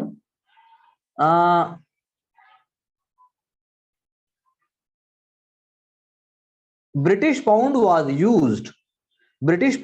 used to buy Indian goods for export. British pound was used to purchase Indian goods for export, true की false? British pound was used to purchase Indian goods for export. Sachin भाई, yes sir. कर ले भाई, हाथ हिला ले थोड़े, हैं? थोड़ा बिजी था सर आज। तो बाद में तो अपडेट दे दिया कर कम से कम। Hello, yes sir. ध्यान नहीं देगा तो फिर देख ले, फिर तेरे में ईमानदारी का मैं क्या करूं? सर आज हिंदुत्व की तरफ ध्यान ज्यादा सर, सुबह से ही चल रहा है फिलहाल। मतलब खुश है कि तू दुखी है? Neutral sir, neutral. हिंदुत्व क्या भाई, योगी जी ने काम भी किया था, ऐसा नहीं है यार। सचिन जी, काम के आधार पे सरकारें नहीं बनती सर। मतलब आप क्या कहना चाह रहे हैं? अगर मैं एक क्षण के लिए, अगर मैं ये सारी बातें रोक के अगर मैं पूछूं भी आपसे, तो आप ये कह रहे हैं कि योगी जी से अच्छी कोई सरकार बन सकती थी फिलहाल? हाँ सर, बिल्कुल बन सकती थी। देखो यार, हर देश ना एक प्रोसेस से गुजरता है, यस सर। तो वो ये लगा लो कि वो प्रोसेस ही इंडिया से जा रहा है। तो आप क्या चाहते हो, सपा आती? नहीं सर, बिल्कुल नहीं चाहता सर। फिर क्या चाहते थे आप? मेरे हिसाब से सर कोई रीजनल जरूर नहीं सफाई आती, बट स्टेट के लिए रीजनल पार्टीज का राइज करना जरूरी है। तो यानी लेकिन आप खुश हैं कि आम आदमी पार्टी पंजाब में आ गई? हाँ सर, यस सर। तो आप चाहते हैं हर जगह आम आदमी पार्टी है? No sir. भाई आम आदमी पार्टी वहां इसलिए आ गई, 10 साल से काम हो रहा था वहां। सर 10 साल से काम हो रहा था, प्लस लोग दो पार्टीज के बीच में देख चुके थे, शिरोमणि अकाली दल और कांग्रेस। फिर उन्होंने न्यू पार्टी को मौका देना उचित समझा, इसलिए आ गए। हाँ, एक बार तो दिया ही है। तो आपको क्या लगता है सचिन जी, करप्शन कम होगा पंजाब में? करप्शन कंपैरेटिव कम होना चाहिए सर। कंपेरेटिवली कम होना चाहिए, सही कह रहे हैं। और ओवरऑल मेरे ख्याल से ओवरऑल 24 के लिए तो मोदी जी का रास्ता तो वैसे भी क्लियर था, हमारे अगले प्रधानमंत्री फिर से वही होंगे। सर बट अगर यूपी में नहीं आते तब एंटी इनकम्पेंसी नहीं रहती है, प्रो इनकम्पेंसी ये कह रहे हैं। तो कह सकते हो आप रास्ता उचित, लेकिन जैसा माहौल इन्होंने इसमें यूपी में बनाया कि क्या क्या कह रहे हो आप दोबारा? अभी प्रो इनकम्पेंसी कह रहे हैं, लेकिन सर 24 तक आते आते जो योगी गवर्नमेंट की अगर आने वाले टाइम में एंटी इनकम्पेंसी बनती है तो वो 24 में देखने के लिए मिल सकती है। आप ये कह रहे हो 24 में भारत को कोई अल्टरनेटिव मिलेगा मोदी जी के अलावा? नहीं सर, मैं कह रहा हूँ कि मेजोरिटी नहीं आएगी। मतलब सेंटर में? Yes sir. आ जाएगी यार, देखो इतना सारा, इतना एक तो कोरोना, ऊपर से इतने बड़े बड़े चैलेंजेस, पूरे विश्व के अंदर जो भी हलचल है, जो भी है, भारत ने उसको संभाल लिया है कुल मिला के, मोटा मोटा अच्छे से। सर हिंदुत्व का मुद्दा आगे होना चाहिए सर, आ जाएगी सर। देखिए हिंदुत्व, मैं खैर ज्यादा नहीं कहूंगा इस बारे में क्योंकि मैंने कोई स्टडी तो की नहीं, लेकिन हिंदुत्व मतलब ये बिल्कुल नहीं है कि बाकी समाज या बाकी किसी की कोई वैल्यू ही नहीं है। सर अभी ऐसा बात हो रही थी जो लास्ट के चरण के फेज थे, उसमें तो ये कह रहे हैं कि हो ही ये गया था कि भाई अगर सपा बनती है तो हिंदुत्व के राइट का वोलेशन होगा, तो लोगों ने लास्ट में एक इस नैरेटिव के साथ वोटिंग की है काफी हद तक। कि भाई अगर हमने किसी और चीज को सपा वोट किया तो सपा को किया तो जैसे माइनॉरिटी जो है काफी ज्यादा जुड़े हुए हैं। अरे ऐसा और नहीं है, मतलब ऐसा नहीं सोचना सर मैं तो चाहिए। नहीं कह रहा ऐसा, बट ऐसा परसेप्शन है sir. I agree with you. आप लोग तो फिर भी थोड़ा जागरूक हैं, पूरा समाज जागरूक नहीं है। कह आप, सकते हो सर, हाँ आप, कंपैरेटिवली जागरूक है, प्रॉपर जागरूक नहीं है सर। हाँ प्रॉपर जागरूक नहीं है, कोशिश है हो जाए। यस तो सर, चलिए, कोशिश है। अच्छा ये बता दो, मैंने तो न्यूज भी नहीं देखी, कुछ देखा भी नहीं, उत्तराखंड में क्या हुआ? उत्तराखंड में सर बीजेपी एक और तरफा। गोवा? हम्म। गोवा? गोवा में भी सर बीजेपी है, कांग्रेस की सीट जो लास्ट के राउंड तो उसमें घट गई, 12 पहुंच गई। अच्छा, 920 पे है उनपे, कांग्रेस बननी चाहिए, 19 तक आ गई थी, बीजेपी 2 और चाहिए। तो यानी मणिपुर में भी बीजेपी, एक तरफा उत्तराखंड में सर, बीजेपी हैं? 4 स्टेट्स में बीजेपी सर। चलो फिर तो अभी है, टू अभी टू हाँ, सिक्सटी थ्री 263 सीट्स हैं इनकी यूपी में। बहुत अच्छा है, अच्छा परफॉर्मेंस है। हाँ सर, अच्छा परफॉर्मेंस है, हिंदुत्व को लेके, फिर डायरेक्ट बेनिफिट, फिर वेलफेयर स्कीम्स, और लास्ट में नैरेटिव सेट कर देना। अच्छा तो है sir. I agree with you, ठीक है, लेकिन अब क्या बताएं। सर तो क्लास कर। हम ये बोल रहे थे, नेक्स्ट पॉइंट इज कि मैं आपसे पूछ रहा था, काउंसिल बिल हो गया ड्रेन ऑफ वेल्थ में, अभी अभी मुझे जवाब दिया कि भाई जो इंडिया से जो एक्सपोर्ट होगा वो डॉलर और पाउंड में नहीं होगा, वो इंडियन रुपीज में होगा, इसलिए ये स्टेटमेंट फॉल्स है। जो इंडिया से जो एक्सपोर्ट होगा वो इंडियन रुपीज में होगा, ना कि पाउंड और स्टर्लिंग में। ठीक है जी, rupees were use to buy Indian goods for export. ठीक है, और जो ब्रिटिश ऑफिशियल्स थे और बिजनेसमैन जो इंडिया में थे, वो बिल लेते थे, स्टर्लिंग बिल्स। वो बिल उन्होंने कहां से लिए हैं? इंग्लैंड से बिल ले लिए, और वो जो है अपने प्रॉफिट किस में लेंगे? इंडियन रुपीज में लेंगे, प्रॉफिट इंडियन रुपीज में ब्रिटिश बैंक से लेंगे। ओके, सीधी बात है। जो ब्रिटिश ऑफिशियल्स और बिजनेसमैन जो इंडिया में हैं, इंडिया में उन्होंने जो बिल खरीदे थे, वो बिल लेके आएंगे हिंदुस्तान में, बैंक में जाएंगे, वो बिल देंगे और बदले में हिंदुस्तानी पैसा लेंगे, और उस पैसे से वो सामान खरीदेंगे। ओके, और सामान खरीद के वो पैसा, अगर मान लो जो सामान उन्होंने खरीद लिया, सामान ले गए अपना। दूसरा हम ये कह रहे हैं, जो लंदन ब्रांचेस हैं इन्हीं बैंक्स की, वो पाउंड में देंगी, वो पाउंड में देंगी। आप बात समझे? यानी कि हमारा पैसा, हमारे ही पैसे से सब कुछ खरीदा जाएगा, हमारे पैसे से ही हमारा पैसे की साइकिल चलेगी। That is what I want to say. It is our you know, it is our money. जैसे सेक्रेटरी ऑफ स्टेट जो है, वो बिल बिल बिल यानी पर्ची, यानी वो जो पहले, जैसे मुझे कहना चाहिए, वो एक बिल निकालेगा। वो बिल जो है वो इंडियन गवर्नमेंट की ट्रेजरी के ऊपर होगा, और वो बिल जो है वो इंडिया में पे किए जाएंगे, इंडिया के रेवेन्यू से पे किए जाएंगे। मर्चेंट जो है वो पैसा जो लेगा इंडिया में, वो भी बिल के थ्रू ही लेगा। वहां उसने पैसा पे कर दिया है, वहां पैसा पे करके आ गया है, यहाँ पे उसका हिसाब किताब किया जाएगा। यानी पैसा मेरा, यूज करने वाले वो, और जो वो दे रहे हैं वो भी उन्हीं का, और जो वो ले रहे हैं वो भी उन्हीं का। That is what we want to say. Foreign banking भी इंडिया में हो जाएगी। ठीक है, तो अब लेकिन जब ब्रिटिश को बोला गया, दादा भाई नौरोजी ने बोला आप ऐसा कर रहे हो, तो उन्होंने बोला ये हमारी ड्यूटी है, थोड़ा बहुत खर्चा तो होता ही है, इंकरेजमेंट करना पड़ता है इकोनॉमिक डेवलपमेंट के लिए। इंडिया को कुछ नहीं मिलता इंग्लैंड से, सिवाय उसकी सर्विसेज के बदले। जो मैं आपको सर्विसेज दे रहा हूं, उसके बदले आप मुझे पैसा दे रहे हो। फॉरेन लोन्स अगर इंडिया में आ रहे हैं तो इंडिया के डेवलपमेंट के लिए है। ये उनका लॉजिक था। ठीक है, जो ड्रेन जो बताया जा रहा है वो ड्रेन नहीं है एक्चुअली में, वो तो इतना तो खर्चा आएगा ही। अब इंग्लैंड को जो सैलरी मिल रही है, जो इंग्लिश ऑफिसर्स को मिल रही है, वो पैसा भी हमारा, वो जो खर्चा करेंगे वो भी हमारा, और यहां से पैसा ले जाएगा इंग्लैंड में जो खर्च करेंगे वो इंग्लैंड का। तो यानी कि इकोनॉमिक नेशनलिज्म अपने आप में एक क्रिटिक था, इकोनॉमिक नेशनलिज्म अपने आप में एक क्रिटिक था। मॉडर्न इंडस्ट्रीज होनी बहुत जरूरी थी। सुरेंद्रनाथ बनर्जी ने भी उनको सपोर्ट किया है। बाद में उन्होंने कहा है, अर्ली नेशनलिस्ट जो थे, मॉडरेट, तो उनका कहना था पैसा भी हमारा होना चाहिए, फैक्ट्री भी हमारी होनी चाहिए, फॉरेन कैपिटल नहीं होनी चाहिए। वो क्योंकि क्या है, एक्सप्लॉयटेशन ऑफ इंडियन रिसोर्सेज है। ये मॉडरेट्स दिखाएंगे। मॉडरेट्स एक तरीके से इस पे रिसर्च करके दिखा रहे हैं कि कैसे इंडिया का रूइन हुआ है हैंडीक्राफ्ट्स का, कैसे इंडिया के ट्रेड का रूइन हुआ है, कैसे रेलवे जो है वो इकोनॉमिक डेवलपमेंट नहीं है लेकिन वो कॉलोनाइजेशन दिखा रहा है। The question is not the volume, the question is the pattern of trade. हमारे देश में कोई कमर्शियल या इंडस्ट्रियल रिवोल्यूशन नहीं हुआ। एक तरीके से हम कह सकते हैं हमने सब्सिडाइज किया ब्रिटिश इंडस्ट्रीज को, और इससे डिजास्ट्रस कंपटीशन, अनफेयर कंपटीशन हुआ।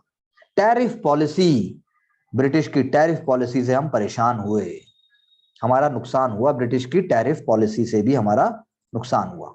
समझे आप मेरी बात को?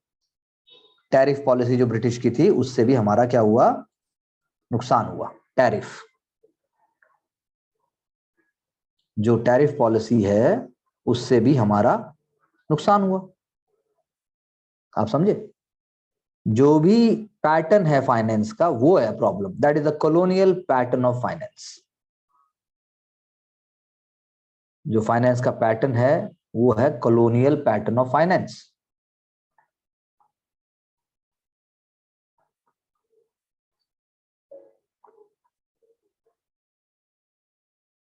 ठीक है जी। अब किसी को कुछ कहना है इसमें तो बता दीजिए, मैंने आपको सारा बता दिया। गांधी जी भी इस बात को आगे लेके जाएंगे, स्वदेशी मूवमेंट भी इस बात को आगे लेके जाएगी। सारे भारत के नेशनलिज्म के अंदर इकोनॉमिक जो नेशनलिज्म की बात है वो रहेगी ही रहेगी। वो फिजिकल फोर्स भी है, वो मोरल फोर्स भी है। सोशल बॉयकॉट भी होगा, क्लोथ का बॉयकॉट भी होगा। इसीलिए corrosion of faith in British rule तो होना ही होना था। विश्वास जो है कम होना ही होना था। कोरोजन ऑफ फेथ, जैसा कि अभी सचिन जी ने बताया कि यूपी गवर्नमेंट जो दोबारा बन रही है उसमें लोगों का फेथ नहीं गया, फेथ रह गया, नैरेटिव बन गया। तो इसी तरीके से ब्रिटिश का जो नैरेटिव था वो फेल हो जाएगा समय के साथ। तो यानी कि हमारे जो लीडर थे उन्होंने क्या किया, साइंटिफिक एनालिसिस किया। Scientific analysis. तो आप ट्रू और फॉल्स बताइए। अब मैं आपसे जो बोलूंगा आप बताइए कि अर्ली नेशनलिस्ट ने ये डिमांड की कि नहीं की। अर्ली नेशनलिस्ट ने ये डिमांड की कि नहीं की? Are you ready?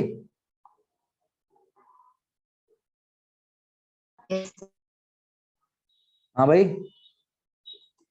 Deepika ji, are you ready? Deepika ji, yes sir. अरे तुम्हारा नाम दीपिका है?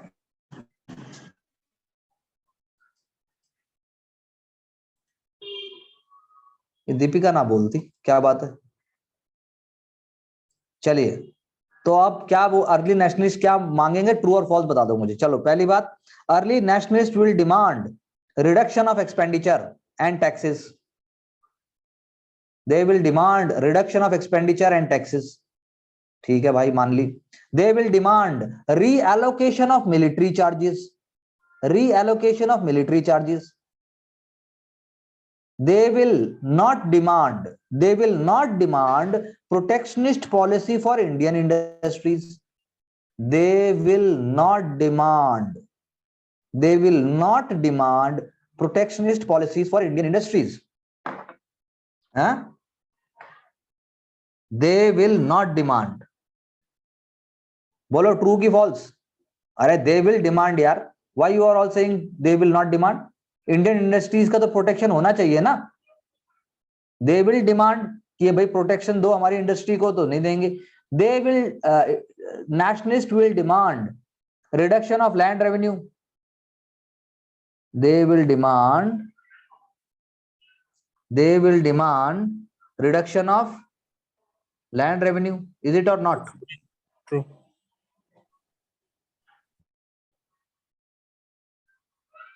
ठीक है जी। They will demand encouragement to cottage industries. True sir. RC Dutt and others demanded extension of permanent settlement. RC Dutt and others demanded, नहीं एक बार आरसी दत्त साहब डिमांड भी करेंगे कि यार परमानेंट सेटलमेंट ही अच्छा है, इससे तो परमानेंट सेटलमेंट ही अच्छा है, ऐसा भी होगा। हाँ, वो इसीलिए कुछ उसकी अच्छाइयां भी निकालेंगे। ओके अच्छा, सॉल्ट टैक्स वाज देयर, जो गांधी जी बाद में हटाने की बात करेंगे। सॉल्ट टैक्स रहेगा, सॉल्ट टैक्स बाद में भी रहेगा। Okay, salt tax will be there. और सबसे इंपॉर्टेंट, कस्टम ड्यूटी तो इंपोज हो ही रखी है, कस्टम ड्यूटी, ठीक है। और हम क्या कह सकते हैं, और हम कह सकते हैं there was a commission called Fowler commission. Fowler, FOWLER, Fowler commission, ठीक है जी। There was Fowler commission.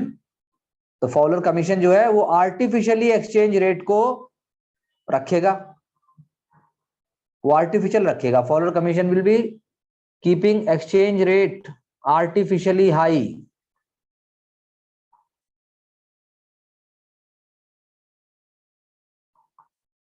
अभी भी हो रहा है ना, इंडियन रुपी देख रहे हो तुम, 76 को ब्रीच कर गया है, हाँ? क्यों जी? तो ऐसे ही एक्सचेंज रेट उस टाइम भी, लेकिन वो आर्टिफिशियली हाई होगा एक्सचेंज रेट, तो उसके हाई होने से हमें नुकसान है। शेलिंग, यानी कि आई मीन टू से शिलिंग, और उसके कॉन्टेक्स्ट में शिलिंग था ना, शिलिंग,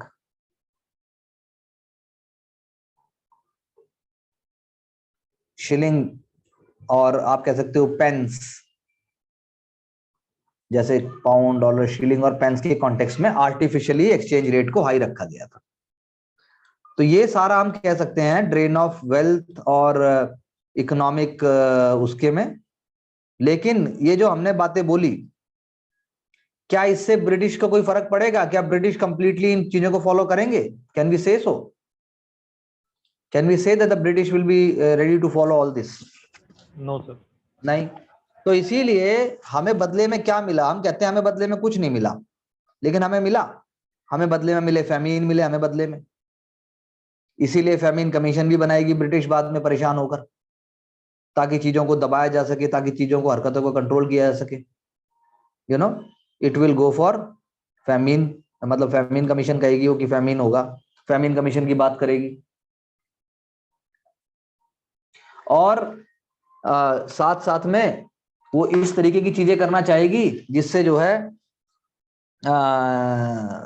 चीजें ब्रिटिश के कंट्रोल में आ जाए। हमारे का मतलब है thing should be under control of the British only, ऐसा वो करना चाहेगी। अगर हम बात करें commercialisation of agriculture, introduction of revenue settlement, इन सारी चीजों को मिला के फैमीन्स बढ़ जाएंगे, फैमीन लगातार आते जाएंगे, फैमीन कमीशन सेटअप किए जाएंगे, उसका कोई वो नहीं है, मतलब there will be severe famines in different areas, in different points of time. तो फर्स्ट फैमीन कमिटी जो बनेगी वो थी कर्नल बेयर्ड स्मिथ कमिटी।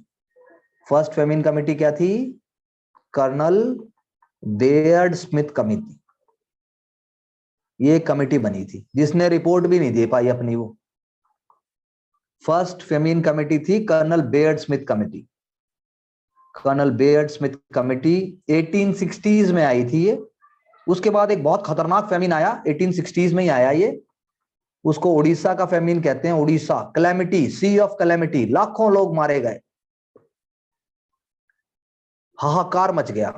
जैसे कोरोना ने हाहाकार मचाया, ऐसे ही 1866 के सूखे ने मचाया, मर गए लोग। इसको उड़ीसा, मद्रास, सारे एरिया में फैल गया। डेड बॉडीज भरमार हो गई, एबल बॉडीड को काम देना पड़ा, चैरिटेबल रिलीफ बहुत थोड़ा था। कम से कम 13 लाख लोग सिर्फ उड़ीसा में मारे गए, ऐसा कहा जाता है। इसकी मजबूरी के कारण एक और कमेटी आई जिसको कहते हैं George Campbell committee. George Campbell committee, ठीक है जी। जॉर्ज कैम्बल कमेटी आ गई इसके बाद। George Campbell committee, you can से, इसके चेयरमैन जॉर्ज कैम्बल थे और उनके रिकमेंडेशन के ऊपर आया royal commission of 1880। Royal commission of 1880, royal commission of 1880 आया उसके वो करने के ऊपर।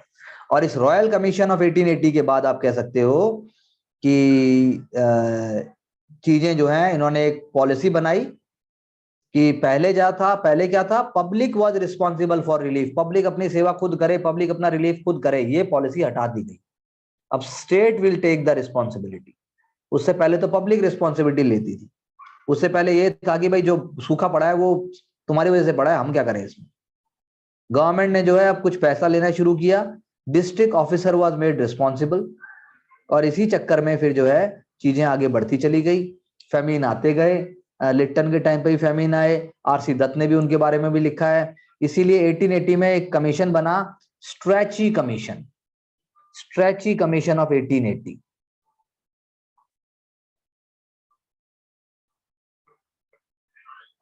स्ट्रेची कमीशन ऑफ 1880, आप समझे मेरी बात को। स्ट्रेची कमीशन बना लिटन के टाइम पे। उसके अंदर क्या बनाया गया, फेमिन कोड, एक फेमिन कोड आया, कोड कि भाई इस कोड ऑफ कंडक्ट से हम काम करेंगे जब जब फेमिन होगा। उसमें वेजेस के लिए भी बात बताई गई कि भाई इतनी वेजेस देंगे ताकि एबल बॉडीड आदमी काम कर सके। कॉस्ट ऑफ फेमिन कौन उठाएगा, लोकल गवर्नमेंट उठाएगी, ठीक है जी, वो लोकल गवर्नमेंट उठाएगी। फिर एक फेमिन फंड बनाया गया, एक बजट में फंड बनाया गया, feminine fund, feminine fund.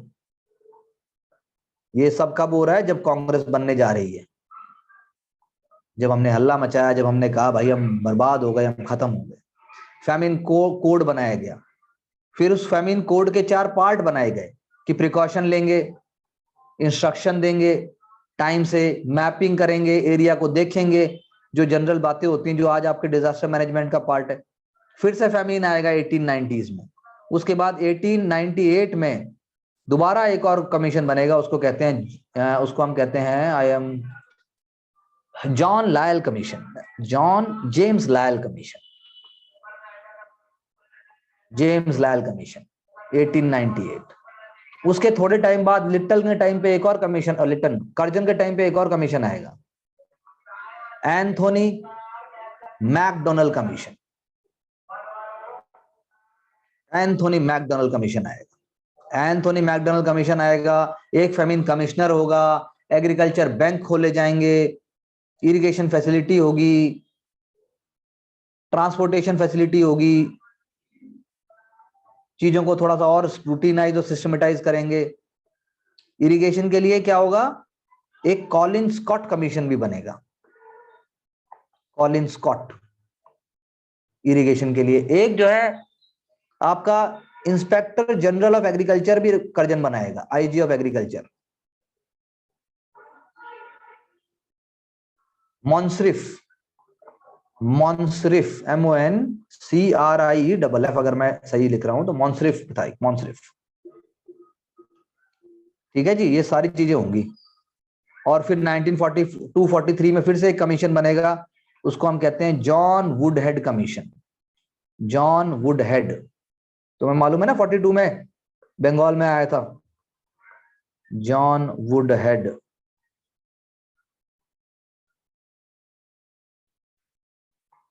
John वुडहेड commission, ठीक है जी, ये आएगा, जॉन वुडहेड कमीशन आएगा। इस टाइम क्या होगा, ऑल इंडिया फूड काउंसिल बनाया जाएगा, प्रोडक्शन बढ़ाया जाएगा, ऑल इंडिया फूड काउंसिल।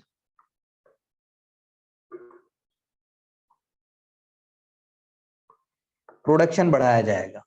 और क्या किया जाएगा, फूड एंड एग्रीकल्चर डिपार्टमेंट को अमेलगमेट कर दिया जाएगा, फूड एंड एग्रीकल्चर डिपार्टमेंट को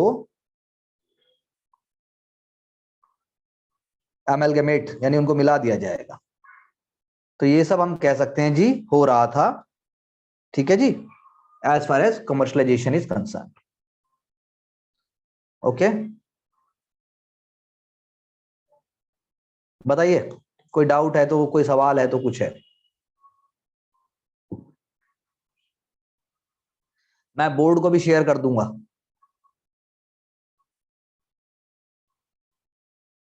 बोलिए।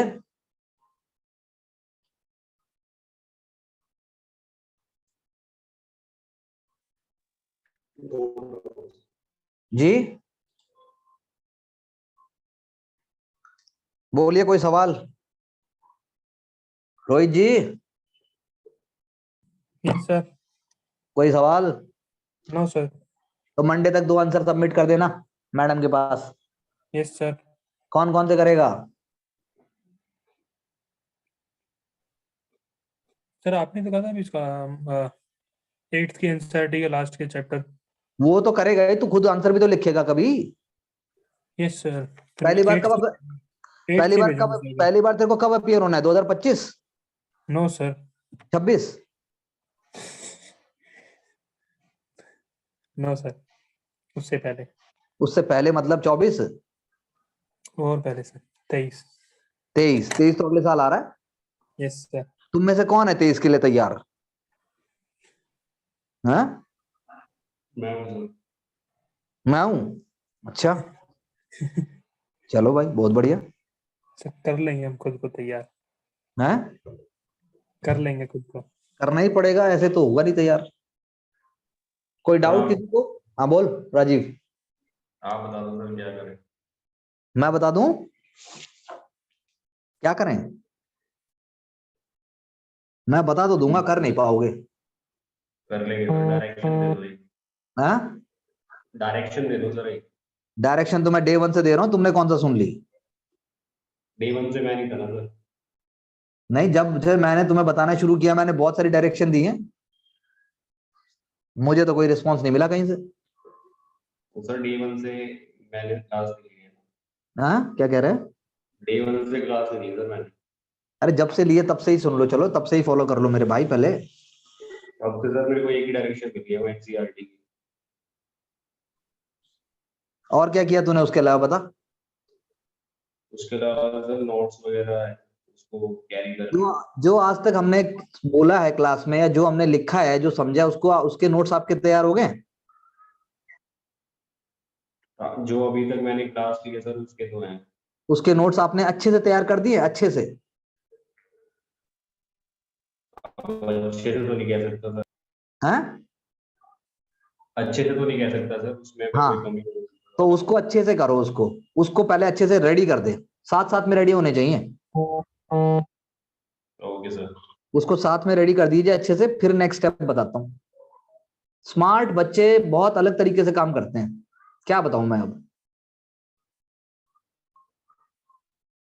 उसमें सर अच्छे से मतलब पर तो अच्छे से मतलब है, जितने भी डायरेक्शंस मैं क्लास में दे रहा हूं, जो भी हम डिस्कस कर पा रहे हैं with in the limited time, वो मेरी क्लास खत्म होने के बाद के अगले 2 घंटे के अंदर आपके पास अच्छी हैंडराइटिंग में एकदम इलस्ट्रेटेड होनी चाहिए,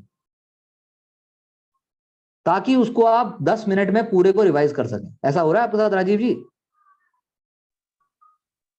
सर लगभग थोड़ा बहुत। लगभग नहीं होता भाई, लगभग तो सभी का होता है, लगभग तो सपा भी जीत जाती। अभी सचिन ने मुझे बताया ना जीती। लगभग नहीं चाहिए। 3 महीने तैयारी करके कैसे जीतेंगे सर? नहीं निकल सकता भाई। सचिन जी ये पेपर 3 महीने भूल जाओ, ढंग से 1 साल करोगे तो शायद कुछ पीटी में समझ में आएगा, सपा शायद। की कह रहा हूँ सर मैं तो यूपीएससी की कह रहा हूँ। सपा को तो जान दो तेल लेने, सपा को कोई फर्क नहीं पड़ता। वो तो पॉलिटिकल क्लास है। पॉलिटिकल क्लास इज, तो अब जो भी है, हम ब्यूरोक्रेसी की बात कर रहे हैं। ब्यूरोक्रेसी पब्लिक सर्विस के लिए है।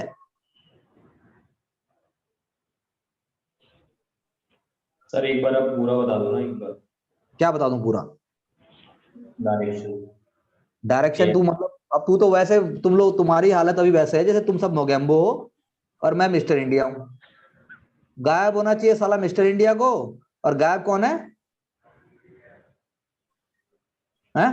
मोगेम्बो गायब है, और मोगेम्बो पूछ रहा है मिस्टर इंडिया से तू बता दे, और फिर लास्ट में तुम कह दोगे मोगेम्बो खुश हुआ। ऐसा थोड़ी ना होता है यार। मैं क्या बताऊं, बहुत कुछ है बताने को, लेकिन वो आदमी के हिसाब से होता है, काम के हिसाब से होता है, सिस्टम के हिसाब से होता है। तो क्लैरिटी बहुत इंपॉर्टेंट है हर चीज में। तो इसको पहले पढ़िए और इसको पूरा कीजिए, और मंडे को हम स्टार्ट करेंगे अब अर्ली नेशनलिस्ट जो पॉलिटिक्स थी, या पहले सोशियो रिलीजियस रिफॉर्म्स कर दें? बोलो क्या करना है पहले? Social religious social religious reform पहले कर देते हैं, ठीक है, ताकि एक चीज हमारी पूरी, सर। सारे सोशल रिलीजियस रिफॉर्म्स हम मंडे को पूरे कर देंगे। अरे मंडे क्यों, कल क्या है, कल दिन क्या है? फ्राइडे। सैटरडे, फ्राइडे है सर। फ्राइडे। हाँ तो फ्राइडे है, कल ही कर देंगे इसको, ठीक है, ठीक है। Tomorrow we will do it and please get back with more doubts and more points. और राजीव जी ऐसा नहीं है, but there is a systematic approach to everything, that is why I try to help. तो मैं ये नहीं कि भाई बताने को मेरे पास सब, मैं क्या बता दूं ऐसे। आदमी देखा जाता है क्या पढ़ रहा है, कैसे पढ़ेगा, क्या होगा, फिर उसकी ट्रेनिंग प्रोग्राम उस हिसाब से होती है। किताबें और ये कोई टिप्स से हमारा मानना नहीं है कि इनसे कुछ ऐसा होता है। थोड़ा सफर जो है मेहनत का है, थोड़ा सफर सीरियस सिंसियर सफर है। आप सब लोग सिंसियर हो, आप सब लोग मेहनती भी हो, तो लेवल भी उठेगा। मैं जो मदद कर सकता हूँ, मुझसे आप पिन पॉइंटेड क्वेश्चन पूछो, हम पिन पॉइंटेड जवाब देंगे। ओके जी, सचिन जी बोलिए, कुछ कहना है तो। No sir. So wishing all of you all the best. See you tomorrow. Thank you very much. Thank you sir. Thank you. You too.